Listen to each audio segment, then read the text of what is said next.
मेरे प्यारे दोस्तों, आओ चले एक और नई दिलचस्प भरी सपनों की दुनिया में।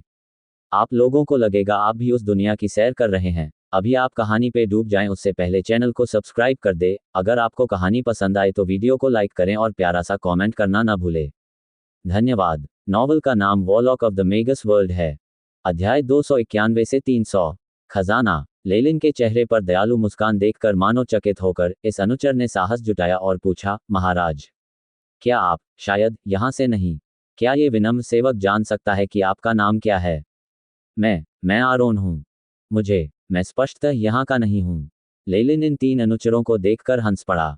हालांकि अभी भी बहुत सी चीजें हैं जो मैं आपसे पूछना चाहता हूँ, लेकिन मुझे अचानक एहसास हुआ कि अगर मैं इसे खुद देखूं तो ये बहुत तेजी से हो जाएगा। लेलिन की नज़र से तीनों अनुचर कांपने लगे, मानो कोई शिकारी उन्हें घूर रहा हो। चल दर, एरन ने दो महिला अनुचरों के सामने आकर मंत्र पढ़ते हुए चिल्लाया। क्या मजाक, तुम बहुत धीमे हो। लेलिन ने अपना सिर हिलाया और हवा की तीन काली धाराएं निकलीं और तीनों अनुचरों के माथे में प्रवेश कर गईं। उन्हें चक्कर आने लगा और वे बिना कोई आवाज निकाले बेहोश हो गए। लेलिन ने आरोन नामक पुरुष अनुचर के पास जाकर अपना दाहिना हाथ उसके सिर के ऊपर रखा। अनुचर की आंखें काली हो गईं, यहां तक कि उसकी पुतलियां भी गायब हो गईं। बड़ी मात्रा में छवियां और आवाजें एक वीडियो की तरह लेलिन की आंखों के सामने घूम रही थीं। एआई चिप ने पूरी गति से काम किया और सभी महत्वपूर्ण जानकारियों को एकत्रित कर उन्हें व्यवस्थित किया। यह एक ऐसा मंत्र था जो किसी की आत्मा की खोज करने जैसा था। इससे लेलिन को निचली रैंक वाले मैगी की यादों को देखने की अनुमति मिली। हालांकि यह मंत्र वास्तव में उतना उपयोगी नहीं था। ये केवल आधिकारिक मैगी से कमजोर प्राणियों के विरुद्ध ही प्रभावी था, तथा लक्ष्य इसका प्रतिरोध नहीं कर सकते थे। जब लेलिन ने पहली बार फोर सीजन्स गार्डन की लाइब्रेरी में इस तकनीक को देखा था, तो उसने बस इसे रिकॉर्ड करने के लिए एआई चिप प्राप्त की थी। अप्रत्याशित रूप से वह यहां इसका उपयोग करने में सक्षम हो गया। हालांकि उसके लिए इस छोटी सी टीम में घुसकर सभी तरीकों से जानकारी हासिल करना एक आसान काम था, लेकिन लेलिन को यह सब करने की जहमत नहीं उठानी पड़ी। वह समय भी बर्बाद नहीं करना चाहता था। इसके अलावा, चाहे वह इसे छिपाने की कितनी भी कोशिश करे, दक्षिणी तट के जादूगरों और इस भूमिगत दुनिया के बीच कई अंतर थे। यह ऐसी बात नहीं थी जिसे अभिनय से आसानी से छुपाया जा सके। समय आने पर संदिग्ध समझे जाने की अपेक्षा बेहतर होगा कि अभी ही इस बारे में कुछ किया जाए।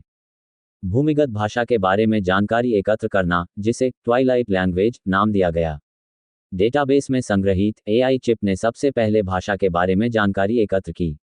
यह इन आंकड़ों को व्यवस्थित करेगा और उन्हें लेलिन की यादों तक पहुंचाएगा। कुछ अभ्यास के बाद लेलिन इस दुनिया में इस्तेमाल की जाने वाली भाषा को जल्दी से समझने में सक्षम हो जाएगा। इसके बाद यहाँ की भौगोलिक स्थिति और गुटों के बारे में जानकारी दी गई। हालांकि आरोन कमजोर था और उसने कभी ट्वाइलाइट जोन को नहीं छोड़ा था, लेकिन उसकी यादें लेलिन को इस भूमिगत दुनिया की बेहतर समझ हासिल करने में मदद करने के लिए पर्याप्त थीं। सभी मूल्यवान जानकारी एकत्र करने के बाद लेलिन की आंखों में एक ठंडी चमक उठी और उसने बलपूर्वक आरोन की यादों को संशोधित करना शुरू कर दिया, जिससे उसके अस्तित्व और आज की घटनाओं के सभी निशान मिट गए।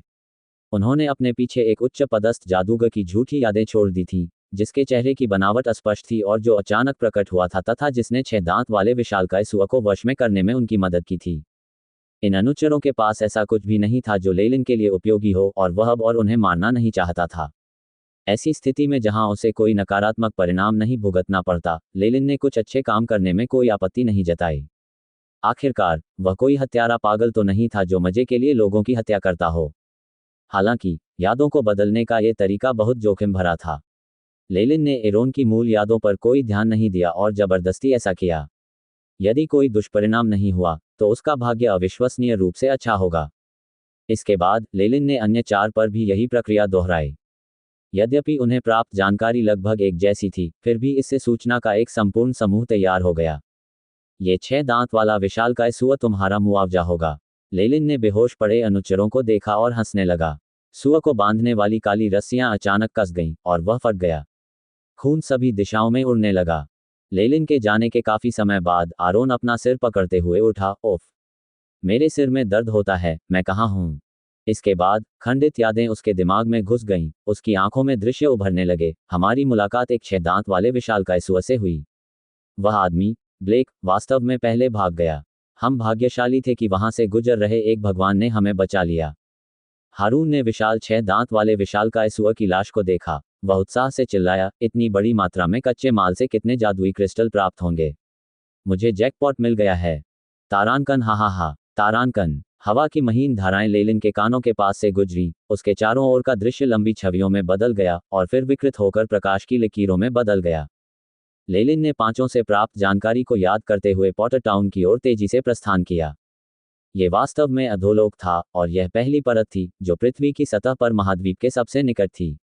ये दुख की बात थी कि यह एक छोटा सा क्षेत्र था जो बाकी अंडरवर्ल्ड से कटा हुआ था। गोधूली क्षेत्र, यह इस क्षेत्र का नाम था। यदि ट्वाइलाइट जोन के आसपास डरावने खतरनाक जानवरों का जमावड़ा न होता तो वहां लावा सागर का एक विस्तृत विस्तार होता। इन खतरनाक क्षेत्रों ने ट्वाइलाइट जोन को बाहरी दुनिया से अलग कर दिया था और मॉर्निंग स्टार मैगस की शक्ति के बिना इन क्षेत्रों के कारण उत्पन्न अलगाव से बच निकलना असंभव था। एकमात्र मार्ग जो इसे बाहरी दुनिया से जोड़ता था बहुत पहले ही त्याग दिया गया था। किंवदंतियों के अनुसार हजारों वर्ष पहले दो मॉर्निंग स्टार मैगी थे जिन्होंने चैनल के निकट एक महान युद्ध लड़ा था। परिणामस्वरूप हुए उतार चढ़ाव के कारण पृथ्वी की पपड़ी ढह गई और कई 100 मिलियन टन वजनी भयावह रूप से बड़ी चट्टानें उत्पन्न हो गईं, जिससे चैनल पूरी तरह से बंद हो गया और ट्वाइलाइट जोन और बाहरी दुनिया के बीच सभी संचार बंद हो गए। यही कारण था कि ट्वाइलाइट जोन तुरंत एक पृथक द्वीप में बदल गया। सौभाग्यवश ट्वाइलाइट जोन स्वयं काफी बड़ा था। लेलिन के अनुमान के आधार पर इसका आकार दक्षिणी तट के आकार का लगभग आधा था। हालांकि जनसंख्या केवल 40 से 50 मिलियन के आसपास थी, इसलिए संसाधन आत्मनिर्भर थे और अब तक रखरखाव बनाए रखने में सक्षम थे। आरोन की यादों के आधार पर इस पूरे स्थान को ट्वाइलाइट जोन कहा जाता है और इसे पूर्व, पश्चिम, दक्षिण, उत्तर और मध्य क्षेत्रों में विभाजित किया जा सकता है, जो कुल मिलाकर 5 होते हैं। यह क्षेत्रों द्वारा शासित है और इसमें राज्य या क्षेत्र जैसी कोई चीज नहीं है। लेलिन के दृष्टिकोण से यहाँ हर शहर को एक स्वतंत्र शक्ति कहा जा सकता है। चूंकि भूमि बहुत बड़ी थी और लोग कम थे, इसलिए यह कोई आश्चर्य की बात नहीं थी कि संगठन जल्दी ही फलने फूलने लगे और फिर जल्दी ही पतन की ओर चले गए। इसलिए ये काफी अव्यवस्थित था। लेलिन को मनुष्यों के बीच लड़ाई में कोई दिलचस्पी नहीं थी। यहाँ मैगस वर्ल्ड के बारे में जो जानकारी मिली उसने उनका ध्यान खींचा। ट्वाइलाइट जोन में मैगस वर्ल्ड ने प्राचीन युग की परंपराओं को संरक्षित रखा था, जो अभी भी व्यक्तिगत शिष्यों को लेने और विचारधाराओं के निर्माण के माध्यम से विकसित हो रही थी। जहां तक अकादमियों या इस तरह की किसी भी चीज का सवाल है, एरोन की यादों में इसका कोई जिक्र नहीं था। हारून और उन 2 महिला अनुचरों को एक ही गुरु द्वारा शिक्षा दी गई थी और ग्रैंड नाइट उनका सहायक था जिसे उन्होंने इस अभियान पर जाते समय नियुक्त किया था। हालांकि लेलिन को सबसे अधिक उत्साह एरोन की यादों में उच्च स्तरीय ध्यान तकनीकों के बारे में जानकारी मिलने से हुआ। ये सही है, एरोन की यादों में उच्च कोटि की ध्यान तकनीकों का बहुत अधिक उल्लेख था। उनके गुरु ने एक बार यह वादा भी किया था कि यदि उनमें पर्याप्त क्षमता है तो वे उच्च स्तरीय ध्यान तकनीक का प्रशिक्षण प्राप्त करने के लिए योग्यता प्राप्त करने हेतु भी आवेदन कर सकते हैं। दक्षिणी तट की स्थिति की तुलना में, जहां बड़े संगठन इस मामले में बहुत सख्त थे, ट्वाइलाइट जोन स्पष्ट रूप से उच्च स्तरीय ध्यान तकनीकों को प्राप्त करने के प्रति प्रतिबंधों के संबंध में बहुत अधिक ढीला था। इन मागी विचारधाराओं ने विभिन्न प्रकार की उच्च स्तरीय ध्यान तकनीकों पर अपनी नींव रखी। मूलतः किसी भी संगठन के सभी उच्च स्तरीय मागी एक ही उच्च स्तरीय ध्यान तकनीक में प्रशिक्षण लेंगे। प्रारंभिक विचारधाराएं मागी के एक समूह से बनी थीं, जो उच्च स्तरीय ध्यान तकनीकों में प्रशिक्षित थे, तथा विचारों के बेहतर आदान प्रदान के लिए उन्होंने अपने स्वयं के संगठन स्थापित किए थे। एक उच्च कोटि की ध्यान तकनीक। लेलिन के दिल में एक ज्वाला जलने लगी। हालांकि वह जल्दी ही अपने होश में आ गया। अधोलोक प्राचीन युग से सबसे अधिक मिलता जुलता था और उसे प्राचीन मागी से बहुत कुछ विरासत में मिला था। इसके अलावा ट्वाइलाइट जोन के अलगाव के साथ यहाँ मैगी वातावरण ने अभी भी प्राचीन युग की शैली को बरकरार रखा है। इसलिए उच्च स्तरीय ध्यान तकनीकें विरासत में प्राप्त करना असामान्य नहीं था। हालांकि इस तथ्य से कि रैंक 2 मैगस के नेतृत्व वाले स्कूल को विचारधारा का एक बड़ा स्कूल माना जा सकता है, उच्च स्तरीय ध्यान तकनीकें उतनी प्रभावी नहीं होनी चाहिए। यदि यह क्षतिग्रस्त नहीं है तो इसमें कुछ विशिष्ट सामग्रियां हो सकती हैं जो यहाँ नहीं मिल सकती। हारून की यादों में यहाँ सामान्यतः मैगी की शक्ति दक्षिणी तट के समान ही थी। आधिकारिक मैगी को बहुत सम्मान दिया जाता था और उन्हें शायद ही कभी देखा जाता था। रैंक 2 मैगी बड़े शॉट थे, संभवतः 5 क्षेत्रों में कुछ शहर रैंक 2 मैगी के नियंत्रण में थे। सामान्यतः यहाँ के जादूगरों को और भी उच्च कोटि की ध्यान तकनीकों का अनुभव प्राप्त होता है। हालांकि चूंकि ये तकनीकें प्रत्येक विचारधारा का मूल हैं, इसलिए कुछ विशिष्ट लोगों के अलावा मागी या अनुयायी अधिक से अधिक एक छोटा सा भाग या सरलीकृत संस्करण ही प्राप्त कर पाएंगे। एरोन की ध्यान तकनीक का मामला भी यही था। उसके मन की खोज करते समय ध्यान तकनीकों से संबंधित कुछ यादें स्वाभाविक रूप से एआई चिप द्वारा रिकॉर्ड कर ली गईं। तुलना के माध्यम से लेलिन ने पाया कि एरोन ने जिस ध्यान तकनीक का प्रशिक्षण लिया था वह काफी दिलचस्प थी। इसमें एक प्राचीन आभा थी जो कैमोइन के शिष्य और पवित्र ज्वाला के समान थी। हालांकि सभी आवश्यकताएं कम थीं और इसमें तत्वों के प्रति किसी भी क्षमता या आत्मीयता को बढ़ाने की क्षमता नहीं थी। ध्यान तकनीक के संबंध में एरोन की यादों में सावधानीपूर्वक खोज करने के बाद लेलिन को पता चला कि वह अपने गुरु अगेलिस के विचारधारा स्कूल से उच्च स्तरीय ध्यान तकनीक का प्रशिक्षण ले रहा था। ये कोर की ज्वाला तकनीक का सरलीकृत रूप था। ये सरलीकृत संस्करण दक्षिण तट के अनुयायियों द्वारा प्रयोग की जाने वाली इच्छाशक्ति आधारित रूनिक ध्यान तकनीकों की तुलना में आध्यात्मिक शक्ति बढ़ाने में बहुत अधिक प्रभावी था। आध्यात्मिक शक्ति की एक सीमा तक पहुंचने के बाद इस प्रक्रिया में सहायता करने वाली वस्तुओं का उपयोग करके आधिकारिक जादूगर बनने के लिए सीमाओं को पार करने की एक निश्चित संभावना थी। ये संभावना ग्राइंड वाटर का उपयोग करने वालों की तुलना में बहुत अधिक थी। इसके अतिरिक्त चूंकि उन्होंने उच्च स्तरीय ध्यान तकनीक के सरलीकृत संस्करण में प्रशिक्षण लिया था, इसलिए यदि उन्हें तकनीक की वास्तविक प्रति प्राप्त हो जाए और वे उसमें प्रशिक्षण लें तो उन्हें कोई समस्या नहीं होगी। इसलिए इन सरलीकृत उच्च स्तरीय ध्यान तकनीकों को उन अनुयायियों को दिया गया जो इसमें प्रशिक्षण के लिए उपयुक्त थे। एक खजाना। ट्वाइलाइट जोन उच्च स्तरीय ध्यान तकनीकों का एक बड़ा खजाना है। लेलिन की आंखें अचानक इतनी चमकीली हो गईं कि वह डराने लगा। Potter town. लेलिन ने जिस उच्च स्तरीय ध्यान तकनीक का प्रशिक्षण लिया था वह उसे महान जादूगर सेरेहोम से विरासत में मिली थी, कैमोइन का शिष्य। इस उच्च कोटि की ध्यान तकनीक में बहुत कठोर आवश्यकताएं थीं, क्योंकि केवल विशालकाय कैमोइन सर्प के रक्त वाले जादूगर ही इसका प्रशिक्षण ले सकते थे। इसके अलावा अभी केवल 3 स्तर ही थे। यद्यपि महान जादूगर सेरेहोम ने संकेत दिया था कि मध्य महाद्वीप का एक और भाग भी है, लेकिन लेलिन को यह भी नहीं पता था कि यह मध्य महाद्वीप कहाँ है। वह कोई बड़ी उम्मीदें नहीं रखने वाला था। अपने लिए एक रास्ता निकालने के लिए लेलिन ने बहुत समय पहले एआई चिप के लिए एक मिशन की स्थापना की थी, कैमोइन के शिष्य के दूसरे भाग का अनुकरण करने के लिए। ये दुख की बात थी कि उनके पास उच्च स्तरीय ध्यान तकनीकों के बारे में जानकारी का डेटाबेस नहीं था जिसका वे संदर्भ ले सकें। एआई चिप का अनुसंधान बहुत धीमी गति से चल रहा था, लगभग उसी जगह पर दौड़ने जैसा। हालांकि लेलिन को उच्च श्रेणी की ध्यान तकनीक सेक्रेड फ्लेम मिल गई थी जिसमें उसकी काफ़ी रुचि थी, लेकिन यह अन्य तकनीकों की तुलना में और भी अधिक अपूर्ण थी। यहाँ तक कि उस तकनीक के अभ्यास से कई अवशिष्ट प्रभाव भी हुए जिसके कारण लेलिन वापस सिकुड़ गया। अब ऐसा प्रतीत हो रहा था कि इन दोनों ध्यान तकनीकों को पूरी तरह से पुनः स्थापित करना उनके लिए संभव है। आरोन की यादों के आधार पर वह कम से कम 1 दर्जन विचारधाराओं के बारे में जानता है। भले ही उनके पास जो उच्च स्तरीय ध्यान तकनीकें हैं वे पूरी न हों, फिर भी अपनी क्षमताओं के आधार पर मैं उनमें से कुछ को लूटने में सक्षम हो जाऊंगा।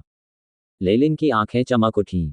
यहाँ उच्च स्तरीय ध्यान तकनीकों पर सख्त प्रतिबंध थे, इसलिए उन्हें प्राप्त करने के लिए स्कूल में प्रवेश लेने और मुख्य सदस्य बनने के लिए संभवतः उन्हें किसी अनुबंध पर हस्ताक्षर करना पड़ा होगा।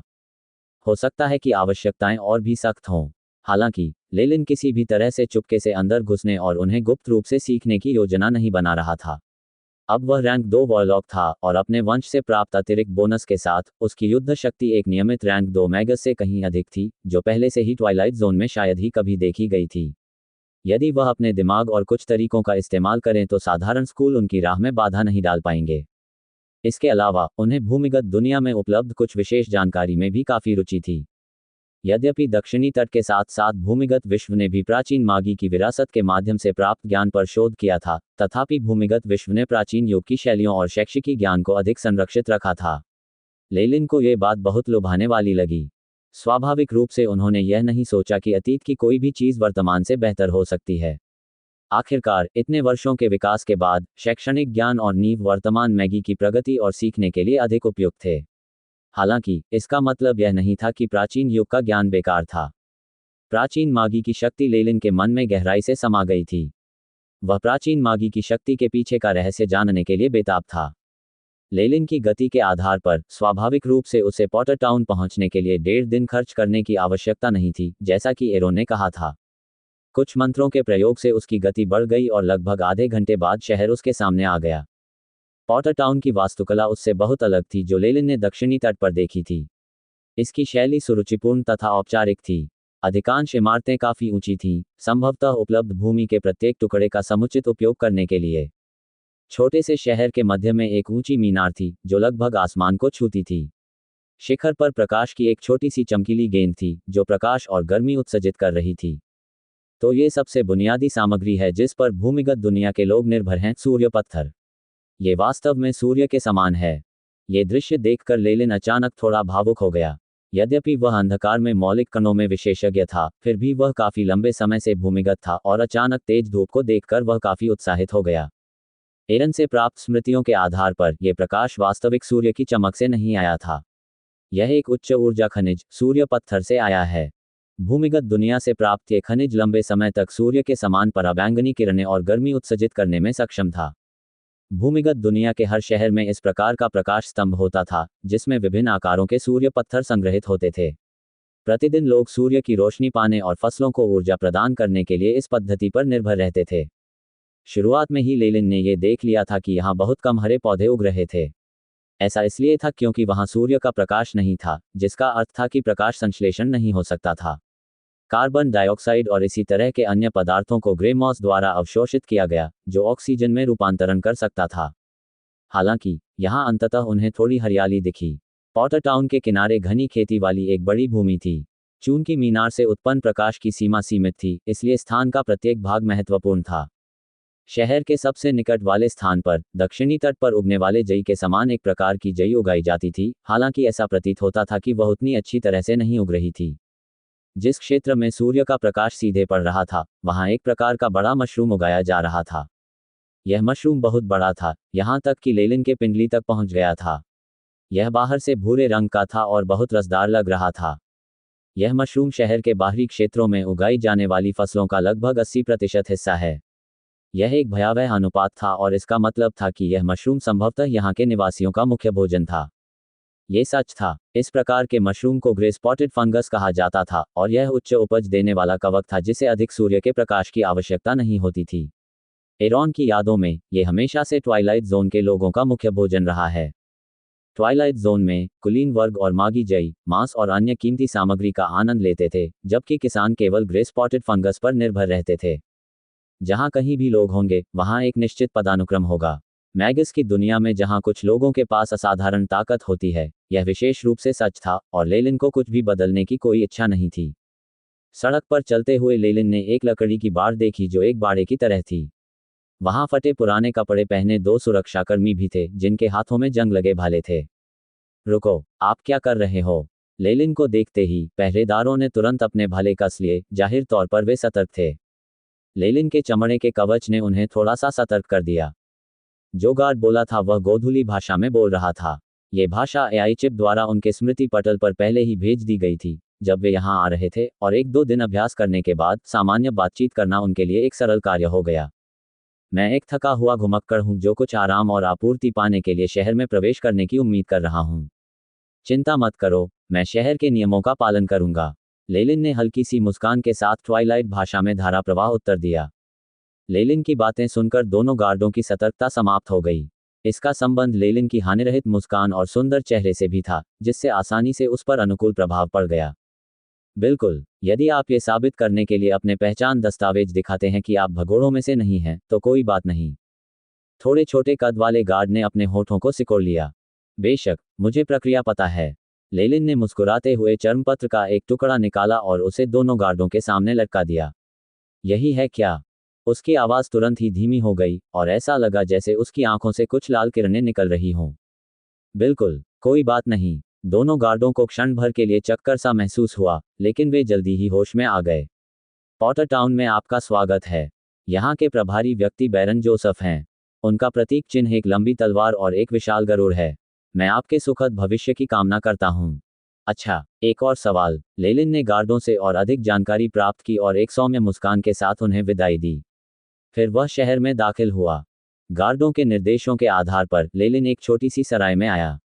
कुछ सोने के सिक्के चुकाने के बाद महिला मालिक, जो सुखद आश्चर्यचकित थी, उसे सराय के सबसे अच्छे कमरे में ले गई।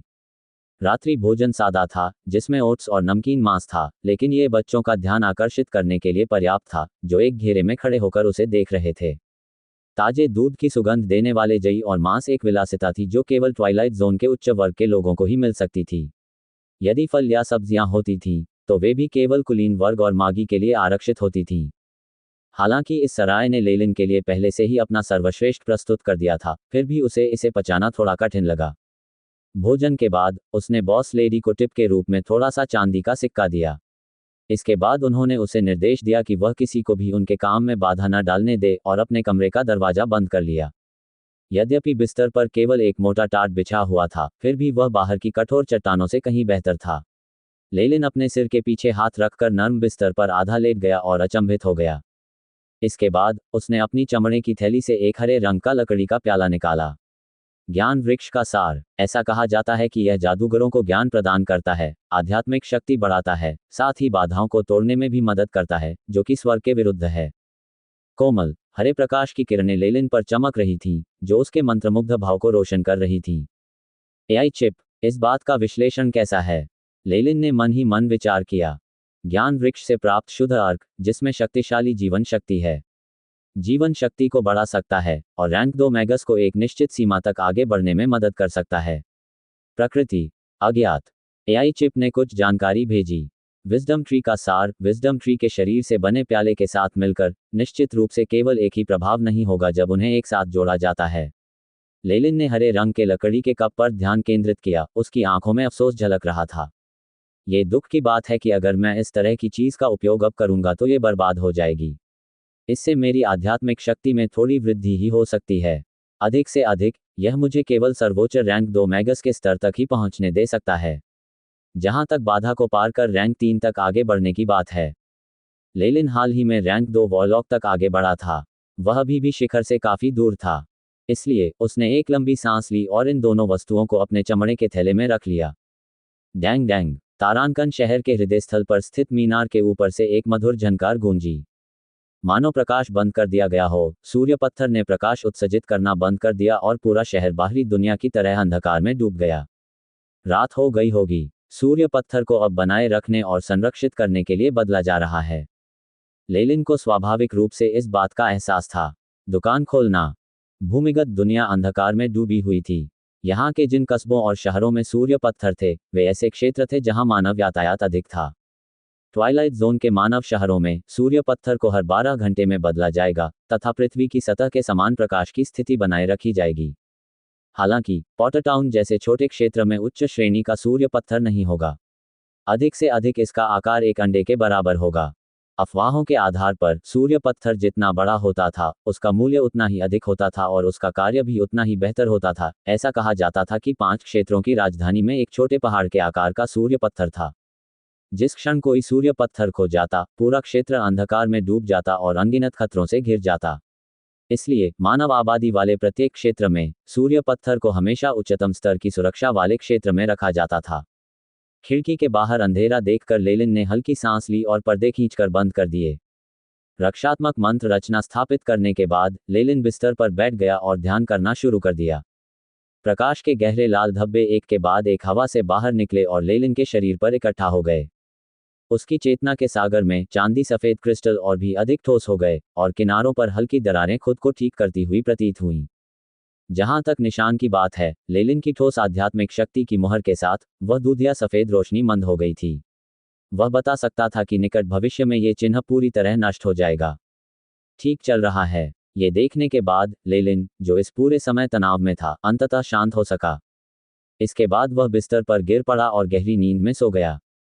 सुबह अलार्म घड़ी की नियमित ध्वनि के साथ प्रकाश की एक किरण पर्दे को पार करके लेलिन के कमरे में प्रवेश कर गई। आखिरकार मुझे कुछ आराम मिला। लेलिन ने अपनी आंखें खोलीं, उसे बहुत आराम महसूस हुआ।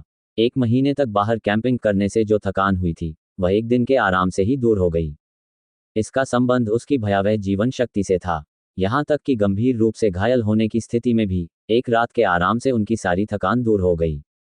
सुप्रभात सर। सराय के भोजन कक्ष में थोड़ी मोटी सी बॉस महिला नाश्ते के लिए ओटमील ब्रेड और दूध लेकर आई। उसके चेहरे पर मुस्कान थी। कुछ बच्चे, जिनके चेहरे पर धूल जमी हुई थी और जिनकी त्वचा उदास और पीली थी, एक कोने में इकट्ठे हुए थे और उनकी आंखों में स्पष्ट इच्छा के साथ लेलिन के नाश्ते को घूर रहे थे। हालांकि उन्होंने केवल दूर से देखने का साहस किया, थोड़ा लार निगला, लेकिन भोजन के लिए भीख मांगने के लिए उसके पास नहीं गए। चाहे वह लेलिन की सुंदरता हो या उसका कवच, ये सब कुछ ऐसी चीजें थीं जो सामान्य लोगों के पास नहीं थीं। ये लोग आमतौर पर बहुत अधिक शक्ति और उच्च पद पर होते थे। उन्होंने एक बार किसी व्यक्ति को एक बड़े हथौड़े से अपने काले हाथ से एक बच्चे का सिर कुचलते हुए देखा था, क्योंकि वह उससे परेशान था। उस घटना के बाद उस हत्यारे को प्रवर्तन दल द्वारा कुछ दिनों के लिए जेल में रखा गया और बाद में जुर्माना भरने के बाद रिहा कर दिया गया। इसलिए इन बच्चों को स्थिति की स्पष्ट समझ थी, कभी भी किसी को हथियारों से उकसाना नहीं चाहिए। दूर जाओ, इस स्वामी को परेशान मत करो जो अपने भोजन का आनंद लेना चाहता है। इन बच्चों को अपने महत्वपूर्ण अतिथि को परेशान करते देख महिला बॉस चिल्ला पड़ी। ठीक है, लेलिन ने ओटमील ब्रेड का एक टुकड़ा उठाया, उन्हें इसे खाने दो। हाँ बिल्कुल, मेरे स्वामी का हृदय कितना दयालु है। मोटी बॉस लेडी के हाव भाव से पता चलता था कि यह सब बर्बादी है।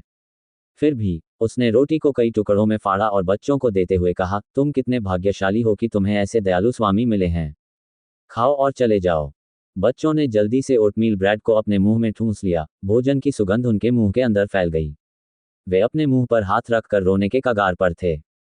बच्चों ने थोड़ी सी रोटी के लिए आपस में बहस की और लगभग लड़ाई भी कर ली। वहां एक लड़का था जो समूह के बाकी सदस्यों से थोड़ा बड़ा था। उसने जो दलिया की रोटी उसे मिली थी उसे अपने कपड़ों में रख लिया था। संभवतः वह उसे किसी को खिलाने के लिए वापस ले जाना चाहता था। यद्यपि ग्रे स्पॉटेड मशरूम से पेट तो भर जाता है, परंतु इसका स्वाद बहुत बुरा होता है। इसके अलावा हर कोई ग्रे स्पॉटेड मशरूम भी नहीं खा पाता था। बच्चों के कपड़ों की हालत देखकर लगता है कि वे गरीब परिवारों से आते होंगे और उन्हें ठीक से खाना भी नहीं मिलता होगा। लेलिन ने बस एक पल के लिए उनकी ओर देखा और फिर अपना ध्यान दूसरी ओर हटा लिया। उसने सोने का एक टुकड़ा उछाला, जो हवा में उड़कर महिला बॉस के हाथ की हथेली में जा गिरा। मुझे पॉटर टाउन बहुत पसंद है और मैं यहीं बसना चाहता हूँ। मैं भी यहाँ एक दुकान खोलना चाहता हूँ। क्या आप जानते हैं कि मुझे किन प्रक्रियाओं से गुजरना होगा? जब तक उसकी चोटें पूरी तरह से ठीक नहीं हो गईं और उसने रैंक 2 मैगस के रूप में अपनी ताकत वापस नहीं पाली, तब तक लेलिन ने अस्थायी रूप से एकांत में रहने का फैसला किया। वैसे भी उनका जीवन लंबा था और वे इस थोड़े से समय को बर्बाद कर सकते थे। आप यहाँ एक दुकान खोलना चाहते हैं? महिला मालिक चौंक गई। आप किस तरह की दुकान खोलना चाहते हैं? आप हथियार की दुकान के बारे में क्या सोचते हैं? लेलिन ने बेपरवाही से कहा। इसका उद्देश्य ये था कि जब वह रेज ऑफ डॉन की लंबी तलवार का विश्लेषण कर रहा था, तब उसे एक आवरण प्राप्त हो। इसलिए उन्होंने एक हथियार की दुकान चुनी थी। वह स्पष्ट रूप से देख सकता था कि वुडी वेस्टलैंड पॉटर टाउन के पास था और यह एक ऐसा क्षेत्र था जहां साहसी लोग आते थे। यहाँ कुछ हथियार बनाना और बेचना कोई बुरा विचार नहीं था और यह निश्चित रूप से लाभदायक भी होगा। एक हथियार की दुकान, बॉस महिला ने हिचकिचाते हुए कहा, महाराज आपको आंतरिक मामलों के विभाग और गार्ड से होकर गुजरना होगा। इसके अलावा हथियार प्रतिबंधित वस्तुएं हैं, इसलिए आपको राजधानी और जोसेफ से अनुमोदन प्राप्त करना होगा। अच्छा ऐसा है। लेलिन ने अपनी ठोड़ी को सहलाया और सराय छोड़ने से पहले पूछा कि आंतरिक मामलों का विभाग, गार्ड पोस्ट और बैरन का निवास कहाँ है। कुछ ही दिनों में पॉटर टाउन के कॉमर्स स्ट्रीट पर ब्लेजिंग हैमर्स नामक एक हथियार की दुकान गुप्त रूप से खुल गई। दूसरों के लिए इतनी सारी प्रक्रियाओं से गुजरना थोड़ा परेशानी भरा हो सकता है, लेकिन लेलिन एक मैगस था।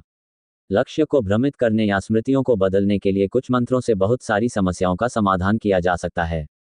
इसके अलावा वह बहुत सारा पैसा खर्च करने में सक्षम था, इसलिए दुकान खोलना स्पष्ट रूप से एक आसान प्रक्रिया थी। दुकान ने बहुत अधिक जगह घेर ली। सामने काउंटर और दुकान थी और पीछे स्टोर रूम और प्रगलन कक्ष था, साथ ही लेलिन और कुछ श्रमिकों के कमरे भी थे। जैसे ही कोई अंदर प्रवेश करता तो उसे 2 दीवारों पर लगी लकड़ी की अलमारियों पर धारदार हथियार रखे दिखाई देते, जो रोशनी में चमक रहे होते। कमरे में बर्फीली ठंडक फैल गई। ये प्रथम श्रेणी का स्टील हथियार है। एक विशालकाय व्यक्ति, जिसने भाड़े के सैनिक जैसी पोशाक पहनी थी, एक बड़ी स्टील की तलवार की ओर आकर्षित होकर तुरंत अंदर आया। ये टेम्परिंग तकनीक आमतौर पर केवल कुछ बड़ी हथियार दुकानों में ही पाई जाती है। विशालकाय व्यक्ति तलवार को सहला रहा था, किनारों पर चांदी जैसी नीली चमक के कारण उसकी आंखें उस पर टिकी हुई थीं। शेल्फ पर अंकित मूल्य को देखकर वह लगभग अपनी जीभ काटने को मजबूर हो गया। 50 सोना। ये वास्तव में वह कीमत है जो राजधानी में मिलेगी। लेकिन ये तो एक छोटा सा शहर है। ट्वाइलाइट जोन के लोगों के पास स्वाभाविक रूप से अपनी मुद्रा थी। यहाँ प्रयुक्त सोना और चांदी दक्षिणी तट की तुलना में अधिक मूल्यवान थे, तथा मुद्रा भी पूरी तरह से भिन्न थी। अपनी पहचान छिपाने के लिए लेलिन ने जिन सोने और चांदी के सिक्कों का इस्तेमाल किया था, वे वास्तव में दक्षिण तट से प्राप्त धन थे, जिनके आकार को उसने यहाँ इस्तेमाल की जाने वाली मुद्रा से मेल खाने के लिए जबरदस्ती बदल दिया था। आप क्या पसंद करेंगे? एक बुद्धिमान दिखने वाला युवक, जो अटेंडेंट की वर्दी पहने हुए था, जिसे लेलिन ने काम पर रखा था, ने मुस्कुराते हुए तुरंत पूछा। वह तलवार बहुत महंगी है। बड़े आदमी ने तलवार को कुछ देर तक इधर उधर घुमाया, उसे छोड़ने में अनिच्छुक। क्या ये सस्ता हो सकता है? मैं क्षमा प्रार्थी हूँ। उसके चेहरे पर क्षमा प्रार्थी मुस्कान थी। हमारी दुकान में मोल भाव की अनुमति नहीं है। ये हमारे बॉस द्वारा निर्धारित नियम है। उस बड़े आदमी का चेहरा लाल हो गया और उसे हंगामा खड़ा करने का मन हुआ। हालांकि उन्होंने इसे दबा दिया। जो लोग हथियार बेचकर अपनी आजीविका चलाते थे वे आमतौर पर बहुत शक्तिशाली पृष्ठभूमि वाले होते थे। वह सिर्फ इसके लिए मरने की योजना नहीं बना रहा था। इसके अलावा दुकान का मालिक भी कोई सामान्य व्यक्ति नहीं था। ऐसा कहा जाता है कि वह कुलीन वंश का एक साहसी व्यक्ति था जो सेवानिवृत्त हो चुका था। उन्होंने न केवल आंतरिक मामलों के विभाग और गार्डों का अत्यंत तीव्र गति से ध्यान रखा था, बल्कि यहां तक कि बैरन ने भी उनके साथ एक महत्वपूर्ण अतिथि जैसा व्यवहार किया था। इससे भी अधिक चौंकाने वाली बात यह थी कि दुकान के मालिक की ताकत इतनी भयानक थी कि वह औसत साहसी व्यक्ति से कहीं अधिक थी। इस व्यक्ति ने स्वयं देखा था कि काले बालों वाले एक युवा दुकान मालिक ने कुछ गुंडों को कुछ ही सेकंड में निपटा दिया जो संरक्षण शुल्क वसूलना चाहते थे। बाद में उन्हें गार्डों द्वारा ले जाया गया, जिन्हें इसकी सूचना दे दी गई थी और वे बहुत जल्दी वहां पहुंच गए थे। ऐसा कहा जाता था कि उनकी नियति थी कि वे मृत्यु पर्यंत मजदूर बने रहेंगे। इन तरीकों ने बहुत से लोगों को भयभीत कर दिया था। काफी देर तक तलवार को सहलाने के बाद, मानो वह उसकी पत्नी हो, अंततः वह बड़ा आदमी अनिच्छा से वहां से चला गया। जाने से पहले उसने युवक से तलवार सुरक्षित रखवा ली और कहा कि जब उसके पास पर्याप्त धन हो जाएगा तो वह वापस आ जाएगा। उस रात जब आखिरी ग्राहक चला गया तो युवक ने दुकान बंद कर दी और पीछे वाले कमरे में चला गया। दस्तक दस्तक। तारांकन। बॉस, क्या मैं अंदर आ सकता हूं? युवक ने अपनी आवाज को शांत रखने की कोशिश की। हर बार जब वह अपने बॉस को देखता तो उसे ऐसा लगता कि उसका दम घुट जाएगा। अपने नए बॉस का प्रभावशाली आभामंडल बहुत तीव्र था। युवक ने कसम खाकर कहा कि उसने एक बार असली काउंट को देखा था, लेकिन उसमें भी उस शान और गरिमा में आभा का अभाव था जो इस आदमी में थी। शायद मेरे मालिक वास्तव में एक बहुत प्राचीन कुलीन परिवार के उत्तराधिकारी हैं और केवल यहाँ के जीवन का अनुभव कर रहे हैं। युवक ने मन ही मन सोचा। पहले तो उसे यह बात अजीब लगी। वह अत्यंत विचित्र कल्पनाएं कर रहा था। क्या ये बेलिन है? अंदर आएं, एक बहुत ही युवा आवाज सुनाई दी। बेलिन ने अपने आप को संभाला, दरवाजा खोला और अंदर प्रवेश किया। कमरे में ढीले ढाले लबादे में एक सुंदर आदमी एक नर्म कुर्सी पर लेटा हुआ था और कभी कभी पुदीना मिला हुआ पे पी रहा था। उसके हाथ में एक बड़ी काली किताब भी थी। वह साक्षर था और उसके पास किताबें थीं। ये ट्वाइलाइट जोन में बड़प्पन का सबसे बड़ा संकेत था। उससे पैसे मांगे और फिर सुरक्षाकर्मियों से उसे जेल में डलवा दिया। छोटे मोटे काम। वह किस प्रकार की सजा थी? तुम इस तरह क्यों उलझन में हो? जल्दी करो, मेरे स्वामी का धन्यवाद। बेलिन ने तुरंत प्रतिक्रिया की और लॉन्गबॉटम का सिर नीचे दबा दिया। बहुत बहुत धन्यवाद महाराज, आपका बहुत बहुत धन्यवाद। लॉन्गबॉटम ने अब प्रतिक्रिया व्यक्त की। उसके चेहरे पर कृतज्ञता स्पष्ट थी। दुकान में हथियारों को छूने का एक अच्छा कारण पाना मूलतः उसके लिए एक सपना था।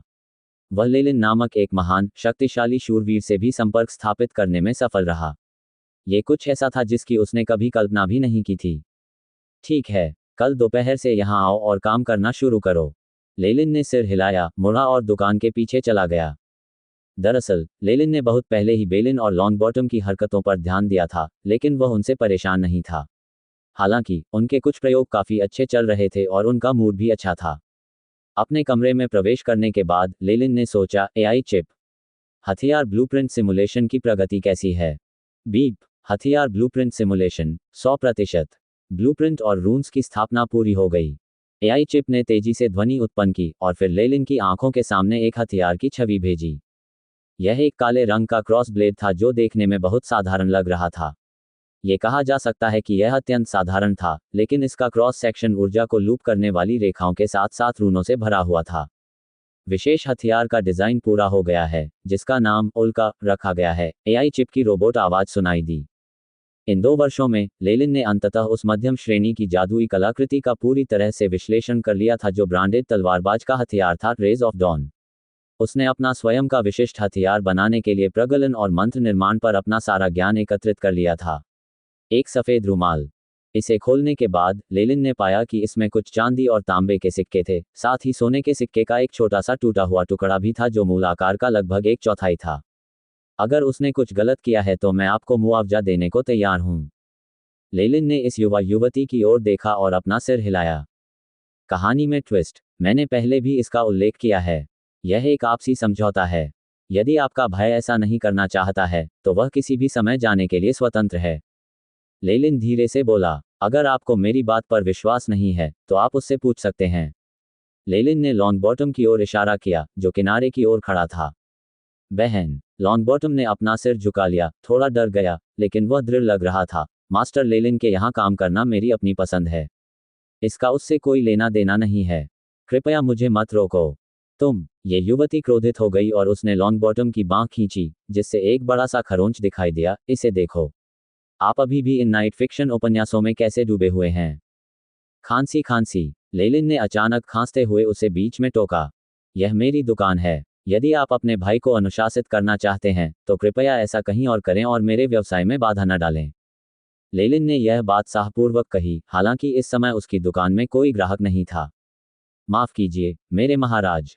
युवा युवती ने अपना मुंह ढक लिया, यह महसूस करते हुए कि उसके अभी के शब्द लेलिन को अपमानजनक लग रहे थे। वह झुकी, जिससे उसके गोरे स्तन दिखने लगे और वह लॉन्गबॉटम को साथ लेकर तुरंत वहां से चली गई। उनके बहस करने की आवाजें अभी भी सुनी जा सकती थीं। बेलिन मंत्रमुग्ध होकर उसकी ओर देख रही थी। कितनी पवित्र, दयालु महिला है। क्या आप सहमत नहीं हैं? लेलिन ने बेलिन की ओर देखा और उसके चेहरे पर बुरे इरादों से भरी मुस्कान उभरी। बिल्कुल, मिस वीनस एक बहुत मेहनती युवती हैं और अपने परिवार की वित्तीय मदद करने के लिए बाहर 3 नौकरियां करती हैं। बेलिन ने अवचेतन रूप से उत्तर दिया। मुझे उसकी दयालुता के बारे में कुछ कहने का कोई अधिकार नहीं है, लेकिन उसकी पवित्रता के बारे में। लेलिन की मुस्कुराहट और चौड़ी हो गई। मालिक, आप मुझे डांट सकते हैं, लेकिन उसकी प्रतिष्ठा को धूमिल नहीं कर सकते। बेलिन ने अपनी मुट्ठी भींच ली और उसका चेहरा भी लाल हो गया। ओ प्रिय प्यार, ये कितना सुंदर है। ये कितना जीवंत है कि यह एक पतंगे को भी आग की लपटों में आकर्षित कर लेता है। काय छोटे मेमनों को क्रूर, शक्तिशाली प्राणियों में बदलना। लेलिन ने कुछ कहावतें दोहराईं और बेलिन के पूछने का इंतजार किए बिना उसने आगे कहा, मिस वीनस ने मोटे कपड़े पहने हुए थे, हालांकि उन्होंने इसे छिपाने की पूरी कोशिश की थी, फिर भी सस्ते दाम वाले इत्र की गंध आ रही थी। यह आज की बात नहीं है और उसके चेहरे पर अभी भी थोड़ा सा आईशैडो लगा हुआ है।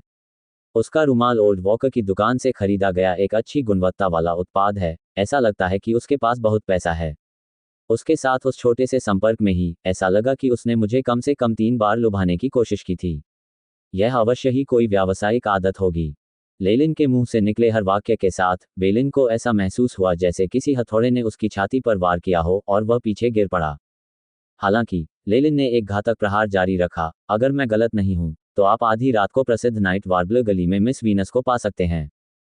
नहीं, आपने जो कहा वह सच नहीं हो सकता। बेलिन का चेहरा विकृत हो गया, लेकिन उसकी पीली अभिव्यक्ति से स्पष्ट था कि वह लेलिन की बातों पर विश्वास करता था। वह स्तब्ध रह गया और अचानक दहाड़ता हुआ दरवाजे से बाहर भाग गया। हे, युवाओं के निरर्थक सपने, लेलिन ने हंसते हुए कहा, उसे बहुत मजा आ रहा है। कल्पनाओं को नष्ट करना और युवाओं को यथाशीघ्र जीवन की क्रूरता के बारे में बताना वास्तव में बहुत मजेदार है। लॉन्गबॉटम तुरंत वापस लौटा, उसके चेहरे पर 2 बहुत ही लाल हाथों के निशान थे।